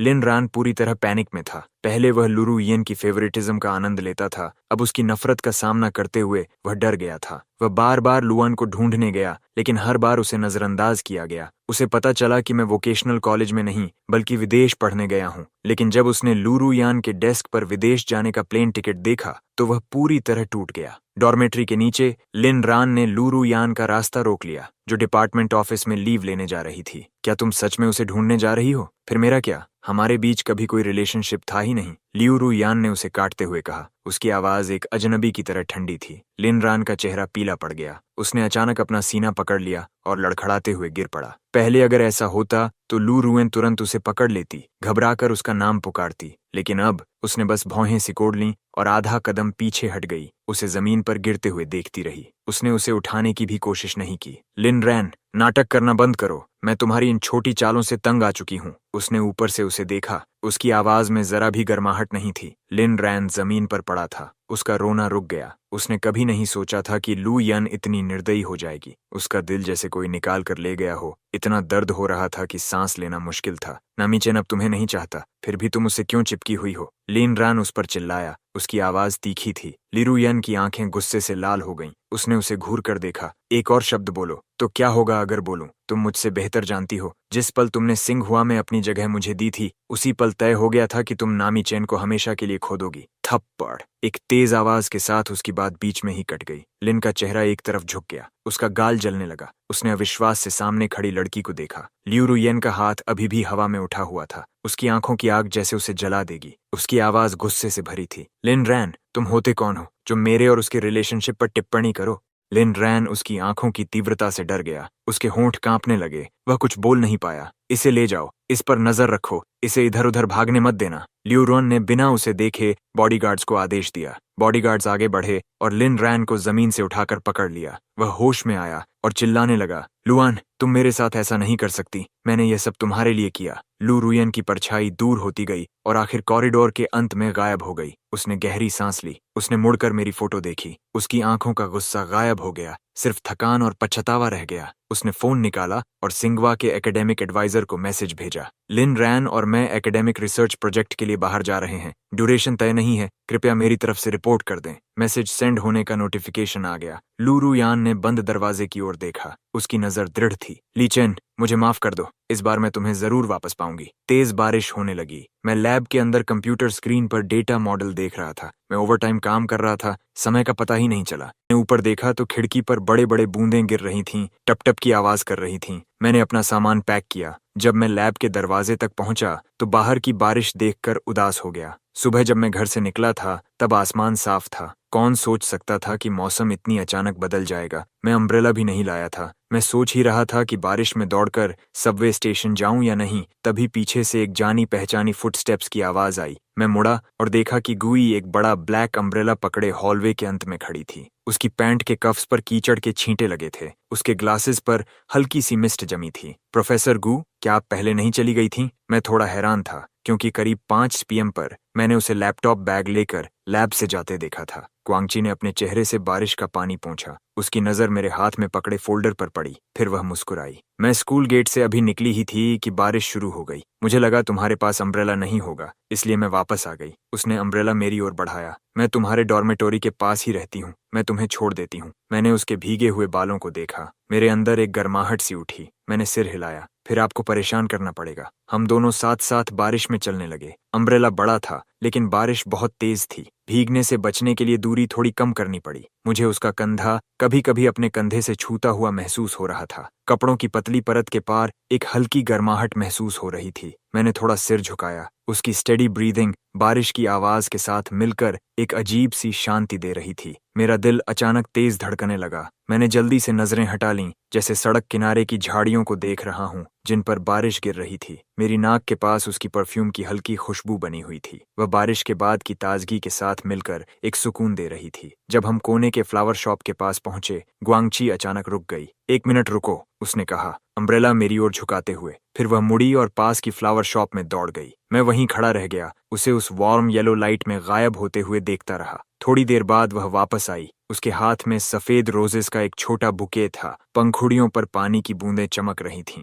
यह तुम्हारे लिए है। उसने फूल मेरी ओर बढ़ाए। उसकी मुस्कान नरम थी। पिछले हफ्ते पब्लिश हुआ तुम्हारा पेपर एक्सेप्ट हो गया है, उसके लिए कंग्रेचुलेशंस। मैंने तुम्हें लाइब्रेरी में वो मैगजीन देखते हुए देखा था। तुम्हारी आंखें सितारों की तरह चमक रही थीं। मैंने बुके लिया। मेरी उंगलियां अनजाने में उसकी उंगलियों से छू गईं। मैं जैसे करंट लगने पर पीछे हट गया। सफेद रोजेस की खुशबू मेरे चेहरे तक आई। मैंने उसकी आंखों में सच्ची मुस्कान देखी। मेरे गाल हल्के गर्म हो गए। धन्यवाद, मैं तो इसे लगभग भूल ही गया था। इतनी जरूरी चीजें भूलनी नहीं चाहिए। गाई ने मुझे देखा, उसकी नजरें नरम थीं। उसने फिर मेरी तारीफ की। तुम्हारा रिसर्च बहुत वैल्यूएबल है। हम आगे चलते रहे। अम्ब्रेला के नीचे अब खामोशी अजीब नहीं लग रही थी, बल्कि उसमें एक हल्की सी मिठास थी। दूसरी तरफ डॉर्मेटोरी बिल्डिंग के नीचे बारिश के पर्दे में ल्यू यान पूरी तरह भीग चुकी थी। उसके हाथ में स्कूल मैप कसकर पकड़ा हुआ था। वह 2 घंटे तक बारिश में भटकने के बाद आखिरकार मेरे डॉर्मेटोरी तक पहुंची थी। बारिश का पानी उसके ठंडे सुंदर चेहरे से बह रहा था। उसकी शर्ट उसके शरीर से चिपकी हुई थी। उसकी दयनीय हालत दिखा रही थी। वह मेंस डॉर्मेटोरी के एंट्रेंस को घूर रही थी।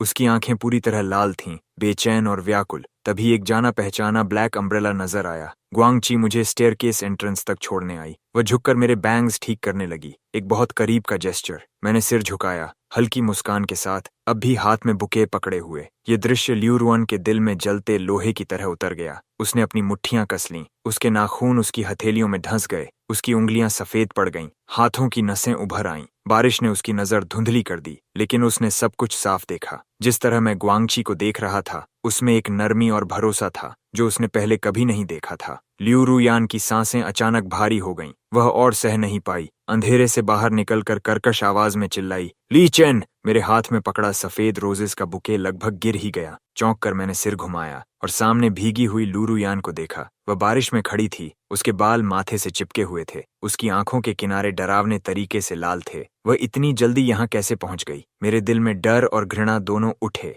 मैं इंस्टिंक्टिवली वहां से हटना चाहता था। इससे पहले कि मैं कुछ कर पाता, ल्यू यान तेजी से मेरे पास आ गई और मेरे कंधों को कसकर पकड़ लिया। उसकी पकड़ हैरान करने वाली तरह से मजबूत थी। लाई चेन, तुमने मुझे क्यों नहीं बताया कि लिन रैन ने तुम्हारा यूनिवर्सिटी एप्लीकेशन बदल दिया था? तुम बिना कुछ कहे विदेश क्यों चले गए? क्या तुम्हें पता है मैं तुम्हें ढूंढते ढूंढते पागल हो गई हूँ? उसकी आवाज में भारी नाक से बोलने जैसा कंपन और आरोप था। बारिश का पानी उसकी ठोड़ी से टपक कर मेरे हाथ पर गिर रहा था। वह बेहद ठंडा था। उसकी पकड़ दर्द देने लगी। मैंने भौहें सिकोड़ लीं और खुद को छुड़ाने की कोशिश की। ल्यू रुयन, क्या तुम पागल हो? छोड़ो मुझे। नहीं छोड़ूंगी। ल्यू रुयन मुझे पागलों की तरह घूर रही थी। अचानक उसने ग्वांगशी की ओर इशारा किया। उसकी आवाज जलन से भरी थी। क्या इसकी वजह से तुम हमारे इतने सालों के रिश्ते को भूल गए? उसे छोड़ो। पता नहीं कब ग्वांगची मेरे पास आकर खड़ी हो गई थी, मुझे अपने पीछे छुपाते हुए। उसने ल्यू रुयान की तरफ देखा। उसकी आंखें ठंडी थीं, लेकिन उनमें एक अटूट दृढ़ता थी। मैं उसकी प्रोफेसर हूँ। हमारे बीच कोई रोमांटिक रिलेशनशिप नहीं है,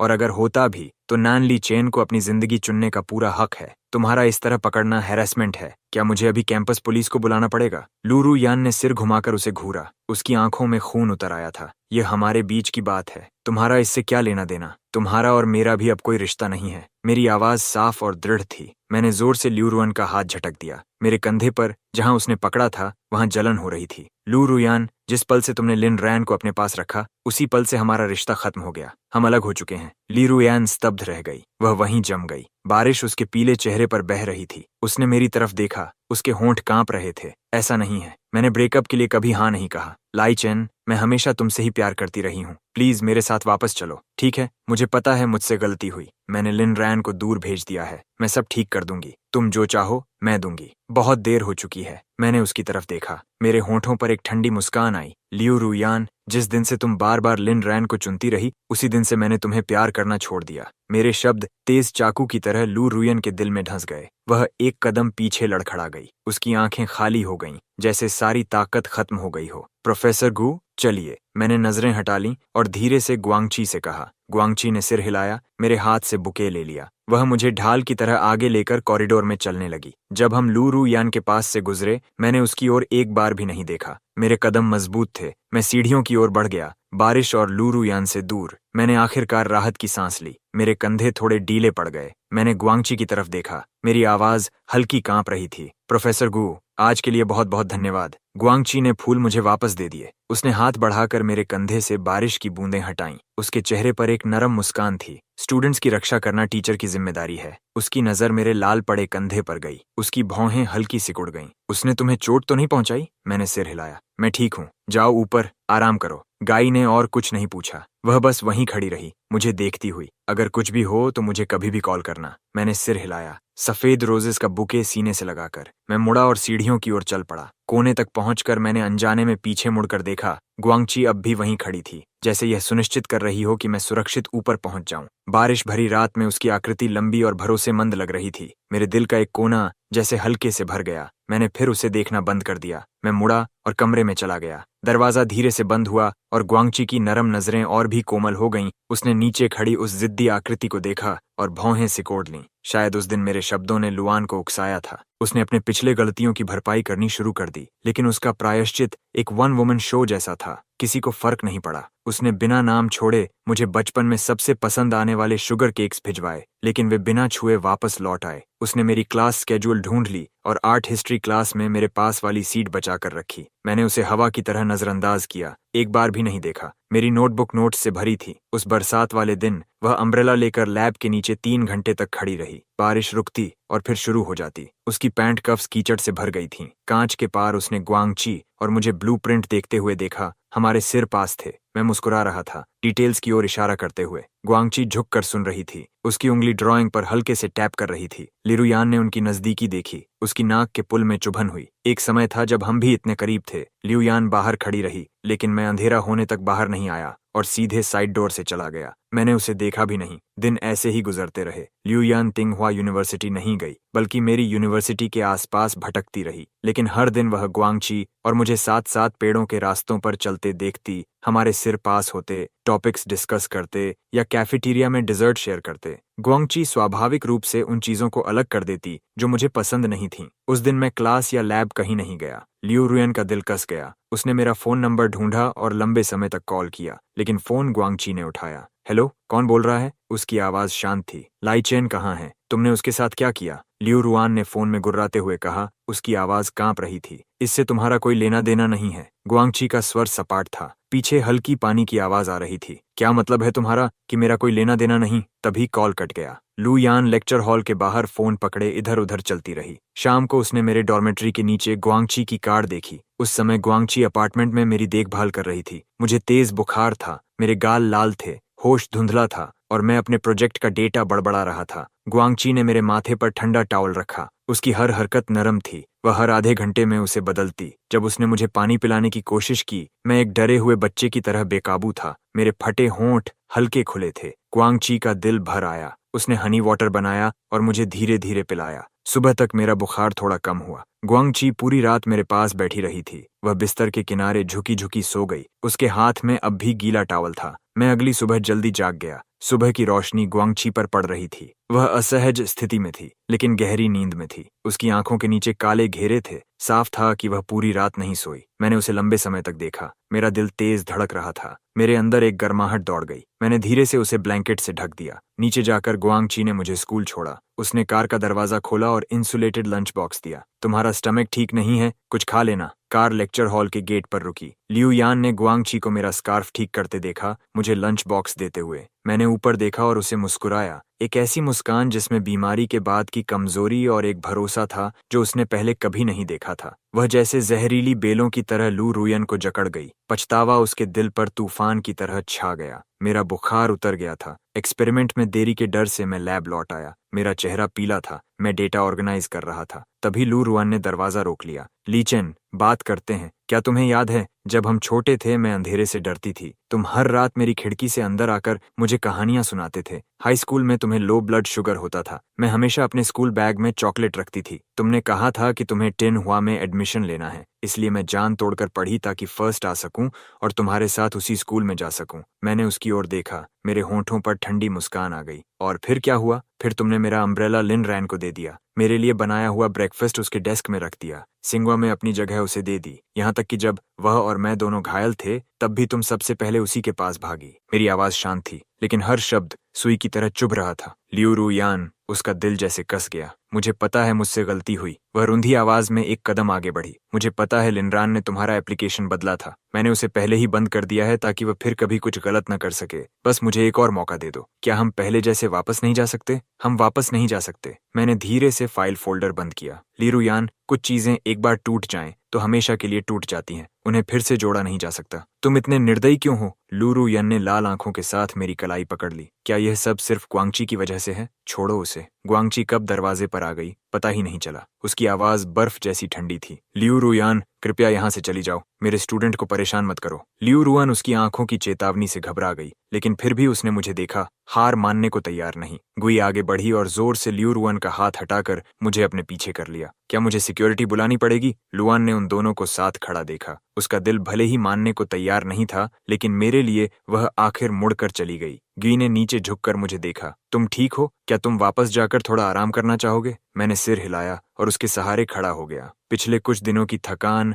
और अभी की बहस ने मुझे कमजोर कर दिया था। तभी चाइना से न्यूज गुआंग के फोन पर आई। उसने पढ़ते ही उसका चेहरा सख्त हो गया। उसने फोन मुझे दे दिया। वहां पब्लिक ओपिनियन भड़क चुका था। लिनरन ने पकड़े जाने से पहले जो फेक पोस्ट डाली थी वह वायरल हो गई थी। जो लोग सच नहीं जानते थे वे मुझे गालियां दे रहे थे कि मैंने कॉलेज एंट्रेंस एग्जाम के मार्क्स फेक किए, कि मैंने किसी और की जगह छीनकर विदेश में पढ़ाई की, कि मेरी अचीवमेंट्स गुआंगची के सहारे ऊपर चढ़ने से मिली हैं। हा, इसलिए इसे इतना अच्छा स्कूल मिला। कनेक्शन से गुस्सा है। ये चाइनीज इंटरनेशनल स्टूडेंट्स के लिए शर्म की बात है। क्या एकेडेमिया भी इतनी गंदी है? ऐसे आदमी को जो औरत के सहारे ऊपर चढ़ता है निकाल देना चाहिए। उन कठोर कमेंट्स को देखकर मैं उल्टा शांत हो गया। गुआंगची का चेहरा सख्त था। उसने तय किया कि वह अफवाह फैलाने वाले को सजा दिलाएगी। उसने तुरंत अपनी लीगल टीम से कांटेक्ट किया और पब्लिक स्टेटमेंट जारी किया। नानली चेन की टैलेंट सबके सामने है। कनेक्शंस पर निर्भर होने की बात पूरी तरह झूठ है। मैं अफवाह फैलाने वाले के खिलाफ लीगल एक्शन लूंगी। मैंने भी सोशल मीडिया पर लिनरान के एप्लीकेशन बदलने के स्क्रीनशॉट्स डाल दिए। स्कूल के बाहर के किसी व्यक्ति के साथ ट्रांजैक्शन हिस्ट्री, लिनरान के दोस्त की डायरी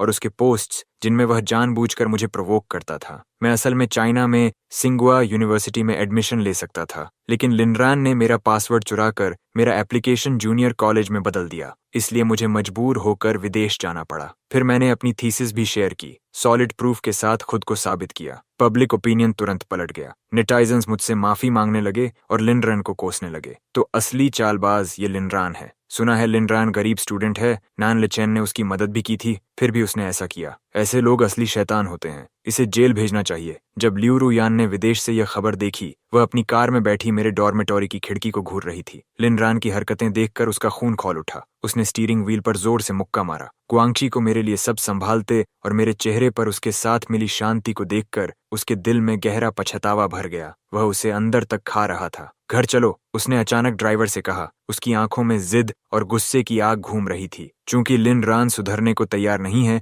तो वह वापस जाकर उसे दिखाएगी कि उसे इसकी क्या कीमत चुकानी पड़ेगी। जब लू रुआन देश लौटी तब बारिश हो रही थी। बेजिंग की बारिश में देर शरद की ठंडी नमी थी, जो ल्यू फैमिली मैनर की फ्रेंच विंडोज पर टप टप गिर रही थी। लू रुयन ने मास्टर बेडरूम का दरवाजा खोला। तेज शराब की गंध बिखरे हुए परफ्यूम के साथ मिलकर उसके चेहरे पर आ लगी। महंगे क्रिस्टल शैंडलियर का सिर्फ बेस बचा था। वेलवेट कारपेट रेड वाइन से दागदार था। दीवार पर लगी ऑयल पेंटिंग टुकड़ों में कटी हुई थी। ये सब लिनरान की करतूत थी। जब उसे बंद किया गया था, वह कोने में सिकुड़ा बैठा था। उसके बाल बिखरे हुए थे, चेहरे से चिपके हुए। जैसे ही उसने लू रुयान को अंदर आते देखा, उसकी आंखों में पहले खुशी चमकी, लेकिन तुरंत ही वह जहरीली नफरत में बदल गई। लियू रुयान, आखिर तुम वापस आ ही गई। क्या नी चेन ने तुम्हें फिर छोड़ दिया, इसलिए तुम मेरे पास लौट आई? चुप रहो। लू रुयान की आवाज खिड़की के बाहर की बारिश से भी ठंडी थी। वह झुकी और जमीन से फोन उठाया। स्क्रीन पर अब भी लिनरान की पोस्ट का स्क्रीनशॉट था। उसमें मेरी और गुआंगची की फोटो थी। नीचे घटिया कैप्शन लिखा था। उसके नीचे सच से अनजान लोगों की गालियां भरी हुई थीं। ये तुमने किया है। ये सवाल नहीं था, बल्कि एक ठोस बयान था। उसकी उंगलियां फोन को इतनी जोर से पकड़ रही थीं कि वह चरमराने लगा। लिनरान उसकी आंखों की क्रूरता से डर गया, लेकिन फिर भी अकड़ दिखाने की कोशिश की। तो क्या अगर मैंने किया? उसने मुझसे सब कुछ छीन लिया। मैं उसकी जिंदगी बर्बाद क्यों नहीं कर सकता? लियू रुआन लगभग अपना होश खो बैठी। बिना कुछ कहे उसने सीधे बॉडीगार्ड्स को आदेश दिया कि उसे बालों से पकड़कर बेसमेंट में घसीट ले जाओ। लिनरान चीखता और छटपटाता रहा। उसके नाखून बॉडीगार्ड की बांह पर खरोंच डाल रहे थे, लेकिन फिर भी उसे उस ठंडे नम कमरे में घसीट लिया गया। छपाक, बर्फ जैसा ठंडा पानी उसकी सिर पर उड़ेला गया। लिनरान तुरंत मछली की तरह कांपने लगा। उसका पूरा शरीर बुरी तरह थरथरा रहा था। उसके दांत किटकिटा रहे थे। वह बोल भी नहीं पा रहा था। बर्फीला पानी उसके बालों से होकर उसके कॉलर में घुस गया। हड्डियों तक ठंड पहुंचा रहा था। अब थोड़ा होश में आई लियू रुयान उसके सामने झुककर बैठ गई। उसकी नजर जहरीले खंजर जैसी थी। फिर उसका चेहरा और कठोर हो गया। उसने लिन रान को ऊपर से नीचे तक देखा। तुम्हारे ये हाथ क्या सिर्फ ऐसे गंदे काम करने के लिए ही हैं?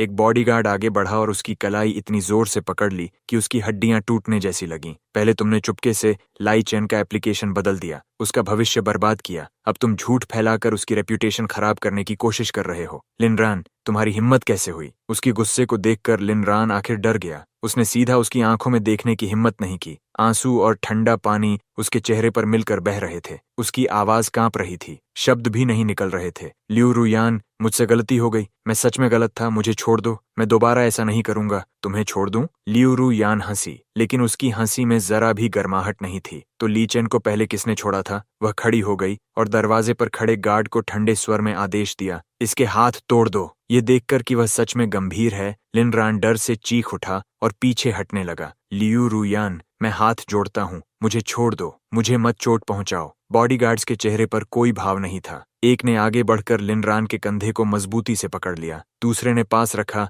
आयरन रॉड उठा लिया। दो जोरदार क्रैकिंग की आवाज गूंजी। हड्डियां टूटने की साफ आवाज बेसमेंट में गूंज उठी। लिन रान दर्द से चीख उठा। उसकी दोनों कलाई अजीब कोण पर मुड़ गई थी। ल्यूयन वहीं खड़ी रही, उसे जमीन पर तड़पते और चिल्लाते हुए देखती रही। उसकी आंखों में जरा भी भाव नहीं था। उसने सोचा कि इन्हीं हाथों ने मेरा एप्लीकेशन बदला था, इन्हीं से उसने मेरे खिलाफ झूठ लिखा था और उसी के लिए उसने खुद अपने हाथों से मुझे दूर धकेल दिया था। उसके दिल की आग और भड़क उठी। ये अभी भी काफी नहीं है। उसकी आवाज ठंडी थी, इसे और मारो। बॉडीगार्ड्स ने एक दूसरे को देखा, लेकिन फिर भी आदेश का पालन करते हुए अपने हाथों में पकड़ी रॉड्स को ऊंचा उठा लिया। भारी आवाजें और लिन रैन की चीखें खाली बेसमेंट में गूंजती रहीं, जब तक उसकी आवाज कमजोर पड़ती गई। वह जमीन पर टूटी हुई गुड़िया की तरह पड़ा था। अचानक उसने ताजा खून की एक उल्टी कर दी। लियू रुअन बिना एक बार पीछे देखे मुड़कर चली गई। उसके पीछे लिन रान की दर्द भरी चीखें और बॉडीगार्ड्स के बेरहमी से मारने की आवाजें गूंज रही थीं। वह सीधा चिंगबे यूनिवर्सिटी पहुंची और लिनरन द्वारा एप्लीकेशन बदलने के सबूत, बाहर के लोगों के साथ उसके ट्रांजैक्शन हिस्ट्री और उसके फैलाए झूठे रूमर्स के स्क्रीनशॉट्स प्रिंसिपल के सामने रख दिए। मैं मांग करती हूं कि लिन रान को एक्सपेल किया जाए और उसके सभी कृत्यों को पब्लिक किया जाए। उसकी आवाज शांत थी, लेकिन उसमें एक दबाव था जिसे नकारा नहीं जा सकता था। अगर स्कूल ने इसे हैंडल नहीं किया तो मैं इसे हर न्यूज़पेपर के फ्रंट पेज पर ला दूंगी। प्रिंसिपल ने सबूत देखे, फिर लियू रुयांग की ठंडी आंखों को देखा और आखिरकार सिर हिला दिया। स्कूल गेट से बाहर निकलते समय अब भी बारिश हो रही थी। लियू रुयान ने आसमान की ओर देखा। बदला लेने के बाद भी उसके दिल में कोई संतोष नहीं था, सिर्फ एक खालीपन था। उसने लिनरन को खत्म कर दिया था, लेकिन वह मुझे वापस नहीं ला सका। ठीक उसी तरह जैसे बेजिंग की यह बारिश चाहे जितनी ठंडी और भारी हो, उसके दिल के पछतावे को बुझा नहीं सकती थी, न ही उस दिल को गर्म कर सकती थी जिसे उसने खुद गहराई से चोट पहुंचाई थी। इंटरनेट पर उठी आंधी धीरे धीरे शांत हो गई। मेरे खिलाफ की गई गालियां करेक्शंस में दब गईं। उनकी जगह मेरी एकेडमिक एबिलिटीज की तारीफ ने ले ली, लेकिन वह गालियों की लहर मेरे दिल पर एक पतली बर्फ की परत की तरह जम गई, जो कभी पिघली नहीं। मैं लैब में बैठा कंप्यूटर स्क्रीन पर डॉक्यूमेंट को खाली नजरों से देख रहा था। मेरी उंगलियां अनजाने में कीबोर्ड पर चल रही थीं। मुझे पता भी नहीं चला कि ग्वेंगी कब अंदर आई। उसने मेरे पास एक कप हॉट कोको रख दिया। उस कप की गर्माहट मेरी हथेली में फैल गई। मैंने ऊपर देखा और मजबूरी में मुस्कुराया। कुछ नहीं। ग्वांगसी ने मेरी आंखों की थकान पहचान ली। उसने कुछ नहीं पूछा। वह बस बाहर जाकर एक कॉल करने लगी। जब वह वापस आई, उसके हाथ में वार्म वाटर था। मैंने तुम्हारे लिए 1 हफ्ते की लीव ले ली है। मैं तुम्हें कहीं ले जा रही हूँ। ऐसे ही, बिना जाने कि हम कहाँ जा रहे हैं, मैं ग्वांगची के साथ चल पड़ा। प्लेन स्विट्जरलैंड के बर्फीले पहाड़ों में उतरा। सूरज की रोशनी में पहाड़ चांदी की तरह चमक रहे थे। मैं लेक के पास खड़ा था, दूर बर्फीली चोटियों को गहरे नीले पानी में झलकते हुए देख रहा था। पिछले कुछ दिनों का दबाव ठंडी हवा के साथ जैसे आधा उड़ गया। मेरे पेरेंट्स यहाँ सेटल्ड हैं, वे तुम्हें डिनर पर बुलाना चाहते हैं। ग्वांगची ने मेरे बिखरे हुए स्कार्फ को ठीक किया। उसकी आवाज बिल्कुल सामान्य थी, जैसे वह कोई साधारण बात कह रही हो। गू फैमिली की विला पहाड़ी ढलान पर बनी थी। यार्ड में लैवेंडर के फूल लगे थे। जैसे ही उसके पेरेंट्स ने मुझे देखा, उन्होंने मेरा हाथ पकड़ लिया, खुशी से भरे हुए। हम ग्वांगची से तुम्हारे बारे में सुनते आए हैं। इस लड़की ने कभी किसी लड़के को घर नहीं लाया, बस हमेशा लैब में लगी रहती है। फादर गू ने हंसते हुए मुझे हॉट ब्लैक टी दिया। ये लड़की तो ग्रेड्स ऐसे स्किप करती थी जैसे कुछ हो ही नहीं। लोग इसे जीनियस स्कॉलर कहते हैं। 30 की उम्र में प्रोफेसर बन गई, लेकिन रोमांस के मामले में बिल्कुल लकड़ी की तरह है। अपने पेरेंट्स की टीजिंग सुनकर हमेशा शांत रहने वाली ग्वांगची के कानों के सिरे लाल हो गए। ये देखकर मैं हल्का मुस्कुरा दिया। ग्वांगची के पेरेंट्स ने मेरे लिए बहुत सारे चाइनीज डिशेस बनाए। डिनर टेबल पर मदर गू लगातार मेरी प्लेट में खाना डालती रही, ग्वांगची के बचपन की मजेदार बातें सुनाती रही, जबकि फादर गू मुझसे एंशिएंट आर्किटेक्चर प्रिजर्वेशन पर बात कर रहे थे। वह गर्मजोशी भरा माहौल दिल को सुकून दे रहा था। ये एक ऐसी शांति और अपनापन था जो मैंने पहले कभी महसूस नहीं किया था। वहाँ कोई सावधानी भरी नजरें नहीं थीं, कोई छुपी हुई गणनाएं नहीं थीं, सिर्फ सच्ची दया और अपनापन था। शाम को ग्वांगची ने कहा कि वह खाना खाने के बाद टहलना चाहती है और मुझे पहाड़ी रास्ते पर सितारे देखने ले गई। रात हो चुकी थी। आसमान में तारे बिखरे हुए हीरों की तरह चमक रहे थे। मिल्की वे साफ दिखाई दे रही थी, जैसे हाथ बढ़ाकर छू सकते हों। पहाड़ की हवा मेरे बालों को छू रही थी, जिसमें घास और पेड़ों की खुशबू थी। लाई चेन, ग्वांगची अचानक रुक गई और मेरी ओर मुड़ी। उसकी आंखों में सितारों से भी ज्यादा चमक थी। यह जो समय हमने साथ बिताया है मेरे लिए बहुत कीमती रहा है। उसने गहरी सांस ली। उसकी आवाज में हल्का कंपन था। मैं सिर्फ तुम्हारी टीचर नहीं बनना चाहती, मैं सिर्फ तुम्हारी एकेडमिक पार्टनर भी नहीं रहना चाहती। वह एक पल रुकी। खामोशी ने मेरी धड़कन तेज कर दी। मैं वह बनना चाहती हूँ जो पूरी जिंदगी तुम्हारे साथ चले। हर सुबह तुम्हें देखूं, हर रिसर्च तुम्हारे साथ पूरा करूं, दुनिया की हर जगह तुम्हारे साथ देखूं। मेरा दिल एक पल को रुक गया। लैब में दी गई उसकी किताब, बारिश में अम्ब्रेला लेकर खड़ी उसकी परछाई, आर्ट एग्जीबिशन में उसकी मुस्कान, बीमारी में उसका ख्याल, उसकी हर नरमी मेरे दिल में एक नदी की तरह बह गई। मैंने उसकी आंखों में देखा और धीरे से सिर हिला दिया। मेरी आवाज हल्की भरी हुई थी लेकिन साफ थी। ठीक है। ग्वांगची एक पल के लिए चौंकी, फिर उसकी आंखों में अपार खुशी भर गई। उसने धीरे से हाथ बढ़ाकर मुझे अपने पास खींच लिया, जैसे कोई अनमोल चीज पकड़ रही हो।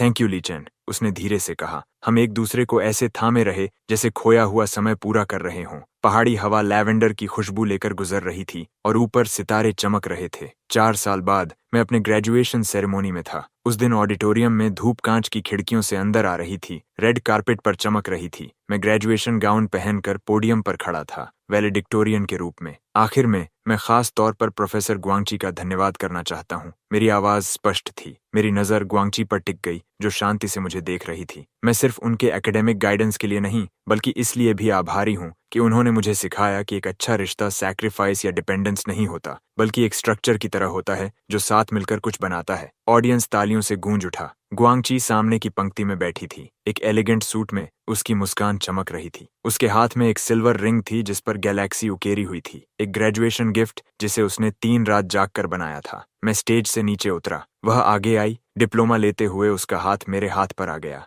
भीड़ के बीच उसने मेरा हाथ मजबूती से पकड़ लिया। लियू रुयान थोड़ी अलग सी लग रही थी। वह एक पार्टनर रिप्रेजेंटेटिव के रूप में आई थी, लेकिन जैसे बाहर की हो। वह मुझे और ग्वांगची को साथ खड़े देख रही थी, स्पॉटलाइट के नीचे। जब मैं मुस्कुराया, मेरी आंखों का भाव उसकी यादों के लड़के जैसा भी था और अलग भी। सेरेमोनी खत्म हुआ। लोग धीरे धीरे जाने लगे। लिरू यान ने हमें रोका। वह साफ सुथरे सूट में थी, लेकिन उसकी आंखों की थकान छुप नहीं रही थी। ली चेन, उसने कहा। उसकी आवाज शांत थी। मैं तुम्हें खुश देखना चाहती हूँ। मैंने उसकी तरफ देखा, बिना किसी गुस्से के, सिर्फ दूरी के साथ। धन्यवाद। मुझे भी उम्मीद है कि तुम अपनी खुशी ढूंढोगी। लू रू यान ने सिर हिलाया। उसकी नजर मुझसे हटकर ग्वांगची पर गई। वह हमेशा की तरह मेरे पास खड़ी थी, मुझे प्रोटेक्ट करते हुए। उसकी आंखों में प्यार साफ दिख रहा था। लियू रू यान हल्का सा मुस्कुराई, जैसे उसने सब छोड़ दिया हो। वह मुड़ी और जाने लगी। तभी पीछे से एक हल्की आवाज आई। उसने मुड़कर देखा। ग्वांगची हल्का सा उचक कर मेरे गाल पर एक नरम किस कर रही थी। धूप हमारी जुड़ी हुई उंगलियों पर चमक रही थी। गुई ने धीरे से एंगेजमेंट रिंग मेरी रिंग फिंगर में पहनाई। वह बिल्कुल परफेक्टली फिट थी। मैंने नीचे उसकी तरफ देखा। मेरी आंखों में एक नरम मुस्कान थी। मैंने उसे अपनी ओर खींच लिया और प्यार से उसके कंधे पर सिर टिका दिया। उसी पल ली रू यान वहीं जड़ होकर रह गई। हमें इसका एहसास भी नहीं हुआ। हमारे पीछे खड़ी वह बस दूर से देख रही थी, जबकि हम किसी आम कपल की तरह खुश थे। हम बिना किसी की परवाह किए वहां से चले गए। ली रू यान दूर खड़ी रह गई, स्तब्ध। उसका दिल ऐसे दर्द कर रहा था जैसे कोई उसे काट रहा हो। उसके दिल का घाव अब तेज दर्द नहीं था, बल्कि एक खाली सुन्न पीड़ा थी। उसे आखिर समझ आ गया कि मैंने सच में अपनी खुशी पा ली है और उस खुशी में उसके लिए कोई जगह नहीं थी। वह देखती रही जब मैंने ग्वांगची की कमर के चारों ओर हाथ रखा और हम एक दूसरे का सहारा लेते हुए आगे बढ़े। मैंने मुस्कुराकर ग्वेंगी को हल्का सा थपथपाया। वह एक सहज, गहरा अपनापन था, जब तक कि हम कॉरिडोर के अंत में गायब नहीं हो गए। लियूरू यन ने धीरे से अपने हाथ उठाकर चेहरा ढक लिया। गर्म आंसू उसकी उंगलियों के बीच से फिसलकर जमीन पर गिर गए, एक गहरा दाग बनाते हुए। दूर कहीं चर्च बेल्स की आवाज गूंज रही थी, लंबी, गंभीर। जैसे उसकी 10 साल की जिद का अंत हो गया हो। लियू रुअन ने आखिरकार छोड़ देना सीख लिया। मेरी खुशी देखने के बाद वह वापस देश लौट आई। बीगन की सर्दी बहुत ठंडी थी। लियू रुअन ने खुद को खाली विला में बंद कर लिया और लगातार शराब पीती रही। 3 दिन और 3 रातें बीत गईं। लिविंग रूम में खाली वाइन बॉटल्स बिखरी पड़ी थीं। महंगा कारपेट सिगरेट के जलने से जगह जगह से खराब हो चुका था। वह सोफा पर फैली पड़ी थी। उसके कपड़े बिखरे हुए थे, आंखों के नीचे काले घेरे और उसकी लाल आंखों में टूटी हुई रोशनी झलक रही थी। तुम बेकार हो। फादर लू दरवाजा तोड़कर अंदर आए। ये सब देखकर वह गुस्से से कांप उठे। मैंने तुम्हें पहले ही कहा था कि उस लिन रैन के चक्कर में मत पड़ो, लेकिन तुमने सुना नहीं। अब नानी चेन चला गया और तुम खुद को बर्बाद कर रही हो। पछताने से क्या फायदा? मदर लू ने अपनी आंसुओं भरी आंखें पोंछी। वह लड़का बचपन से तुम्हारे साथ था, तुमने ही उसे दूर कर दिया। लू रियन ने अपना चेहरा हाथों में छुपा लिया और दर्द से रोने लगी। जब उसके पेरेंट्स चले गए, विला फिर से खामोशी में डूब गया। आधी रात को एक परछाई चुपके से पीछे का दरवाजा खोलकर अंदर घुसी। वह लिन रैन था। उसका शरीर घायल था, वह लंगड़ा कर चल रहा था। उसकी कलाई टूटी हुई थी, स्लिंग में बंधी हुई। उसका चेहरा चोटों से भरा था। लियू रुआन ने उसके हाथ पैर तुड़वाने के बाद उसे मेंटल हॉस्पिटल में भेज दिया था, जहां से वह साइबर बुलिंग के बाद भाग निकला था। उसके हाथ में एक जंग लगा फ्रूट नाइफ था। लिविंग रूम में शराब की तेज गंध फैली हुई थी। लू रुयान कॉफी टेबल पर झुकी हुई थी, बड़बड़ा रही थी। ली चेन, मत जाओ, मुझे माफ कर दो। उसने सिर उठाया। उसकी नशे में डूबी आंखों ने लिन रैन को देखा और वह अचानक हंस पड़ी। इतना हंसी कि आंसू बहने लगे। ली चेन, तुम वापस आ गए, मुझे पता था तुम आओगे। वह लड़खड़ाते हुए उसकी ओर बढ़ी, उसे गले लगाने की कोशिश करते हुए, लगातार बड़बड़ाते हुए। ली चेन, मुझसे गलती हो गई, क्या हम फिर से शुरू कर सकते हैं? मैं तुम्हें सब कुछ दूंगी। लिन रैन उसके कसकर पकड़ने पर कांप उठा। उसे ली चेन कहते सुनकर उसके अंदर की दबाई हुई जलन और नफरत फट पड़ी। मैं ली चेन नहीं हूं, वह चिल्लाया और उसे धक्का दिया। उसके हाथ का चाकू सीधे उसके सीने में धंस गया। लियू रुयान की मुस्कान वहीं जम गई। उसने नीचे देखा, चाकू उसके सीने में था। ताजा खून बहकर उसकी सफेद शर्ट को लाल कर रहा था। उसे जैसे दर्द महसूस ही नहीं हुआ। वह बस लिन रैन को खाली नजरों से देखती रही। उसके होंठ हिले। ली चेन, लिन रैन पूरी तरह पागल हो चुका था। उसने चाकू खींचा और फिर जोर से वार किया। अगर मैं तुम्हें नहीं पा सकता तो कोई और भी नहीं पाएगा। खून उसके चेहरे पर फैल गया। वह जोर जोर से हंसने लगा। फिर उसने शराब में भीगी कॉटन को आग लगा दी। आग तेजी से भड़क उठी, कर्टन्स और कारपेट तक फैल गई। लुरुयान, चलो नरक में साथ चलते हैं। वह आग के पास बैठकर पागलों की तरह हंस रहा था। लपटों ने पूरे विला को घेर लिया। धुआं हर तरफ फैल गया। लियू रुअन जमीन पर पड़ी थी। उसकी चेतना धीरे धीरे खत्म हो रही थी। उसकी धुंधली नजरों में मेरा चेहरा फिर से उभर आया। वह चेरी ब्लॉसम के पेड़ के नीचे खड़ा था, मुस्कुराते हुए उसकी ओर हाथ बढ़ा रहा था। लाई चेन, उसने अपनी आखिरी ताकत से धीरे से उसका नाम पुकारा। उसके होंठों पर एक हल्की सी राहत भरी मुस्कान आई और फिर उसकी सांस हमेशा के लिए थम गई। फायर ट्रक्स और पुलिस कार्स के सायरन्स ने रात की खामोशी को चीर दिया। विला आग के समंदर में डूब चुका था। लिन रैन को मलबे से निकालकर पुलिस ने पकड़ लिया। उसका पूरा शरीर जला हुआ था, फिर भी वह पागलों की तरह चिल्ला रहा था, वह मेरी है, कोई उसे मुझसे नहीं छीन सकता। नन ली चेन, मैं आखिर जीत गया। उसे हथकड़ी लगाकर ले जाया गया। पुलिस कार में बैठकर वह जलते हुए विला को खाली नजरों से देखता रहा। दूसरी तरफ खून से लथपथ लियू रुयान को बाहर निकाला गया। पैरामेडिक्स ने सीपीआर किया। तब पता चला कि वह अभी भी मुश्किल से सांस ले रही है। उसे तुरंत आईसीयू में ले जाया गया। यह कहानी जो जुनून से शुरू हुई थी और विनाश पर खत्म हुई, आखिरकार एक दुखद अंत तक पहुंच गई। जब मुझे मदर नोम का फोन आया, मैं ग्वांगची के साथ एग्जीबिशन की लिस्ट देख रहा था। फोन पर मेरी माँ की आवाज में गुस्सा और पछतावा दोनों थे। लिन रैन को जेल भेज दिया गया है और लुरुयान, वह नहीं रही। लिन रैन के हमले के बाद वह आग में मर गई। मेरा हाथ रुक गया। पेन की निब से कागज पर काली स्याही फैल गई। बाहर धूप थी, लेकिन मेरे अंदर ठंड सी फैल गई। वह लड़की जो बचपन से मेरे साथ थी, जिसे मैंने कभी प्यार किया, कभी नफरत की और आखिर छोड़ दिया, वह इतनी दुखद तरह से मेरी जिंदगी से चली गई। क्या तुम वापस जाकर देखना चाहोगे? ग्वांगची ने मेरा हाथ हल्के से दबाया। मैं कुछ देर चुप रहा, फिर सिर हिलाया। चलते हैं, आखिरी विदाई के लिए। लियू फैमिली विला के खंडहर अब भी पुलिस टेप से घिरे थे। फादर लियू के बाल एक रात में सफेद हो गए थे। मदर लू मेमोरियल ऑल्टर के सामने बैठी रो रही थी। मुझे देखते ही वह कुछ बोल नहीं पाई। मदर नाम ने मेरा हाथ पकड़कर धीरे से कहा, लियू रुअन 7 दिन आईसीयू में रही, लेकिन बच नहीं पाई। मेमोरियल सर्विस में मदर लिया के बाल और सफेद हो चुके थे। उन्होंने मेरा हाथ पकड़ा, रोते हुए कहा, मरने से पहले वह तुम्हारा नाम ही लेती रही। मैं कॉफिन के सामने खड़ा था, उस ब्लैक एंड व्हाइट फोटो को देख रहा था। 17 साल की उम्र वाली, सफेद शर्ट में, चमकती मुस्कान के साथ। ग्वांगची मेरे साथ खड़ी थी, कुछ नहीं बोली, बस मेरा हाथ थामे रही। हम दोनों ने सफेद क्रिसैंथेमम्स के बुके रखे। दिल में कोई तीखा दर्द नहीं था, सिर्फ एक शांत एहसास कि सब खत्म हो चुका है। मेमोरियल के बाद मैंने उसके पेरेंट्स को झुककर कहा, अपना ख्याल रखिए। अब हमारे बीच कोई रिश्ता नहीं रहा था। बर्लिन लौटने के बाद ग्वांगची ने कुछ नहीं पूछा। वह बस मेरे साथ समुद्र किनारे टहलती रही। समुद्री हवा मेरे बालों को छू रही थी। उसने पीछे से मुझे गले लगाया। सब खत्म हो गया है। मैं उसके सहारे झुक गया और सिर हिलाया। हाँ, सब खत्म हो गया। जिंदगी धीरे धीरे सामान्य होने लगी। ग्वांगची के साथ मेरा आर्किटेक्चरल प्रोजेक्ट इंटरनेशनल अवार्ड जीत गया। मेरा नाम जर्नल्स में आने लगा। दोनों फैमिलीज अक्सर मिलती। मदर गू मुझे स्विस पेस्ट्रीज बनाना सिखाती। फादर नोम और फादर गू बिजनेस और टी पर बातें करते। 3 साल बाद स्प्रिंग में हमने सेन रिवर के पास एक छोटे चर्च में शादी की। सादा सेरेमोनी थी, सिर्फ करीबी लोग थे।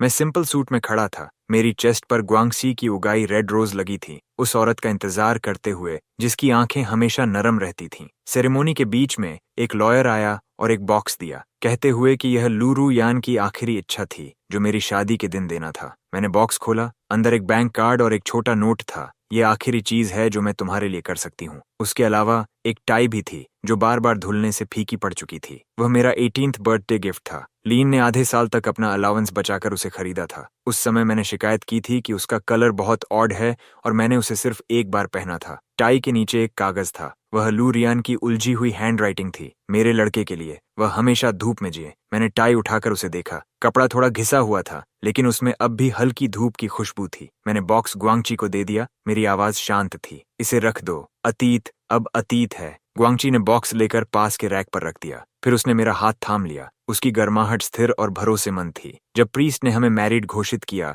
चर्च बेल्स बज उठीं। स्टेन्ड ग्लास से धूप अंदर आई। हमारी जुड़ी हुई उंगलियों पर छोटे छोटे रोशनी के धब्बे पड़ने लगे। मैंने ऊपर ग्वांगची की ओर देखा। उसकी आंखों की मुस्कान जैसे पूरा आसमान समेटे हुए थी। हम दोनों एक दूसरे को देखकर मुस्कुराए और साथ साथ चर्च से बाहर निकल गए। बाहर की हवा में फूलों की खुशबू थी। दूर सेन रिवर चमक रही थी, जैसे हमारे लिए एक लंबा उज्ज्वल रास्ता बिछा रही हो। अतीत का प्यार, नफरत और जुनून आखिरकार समय की नरम धारा में शांत हो गया।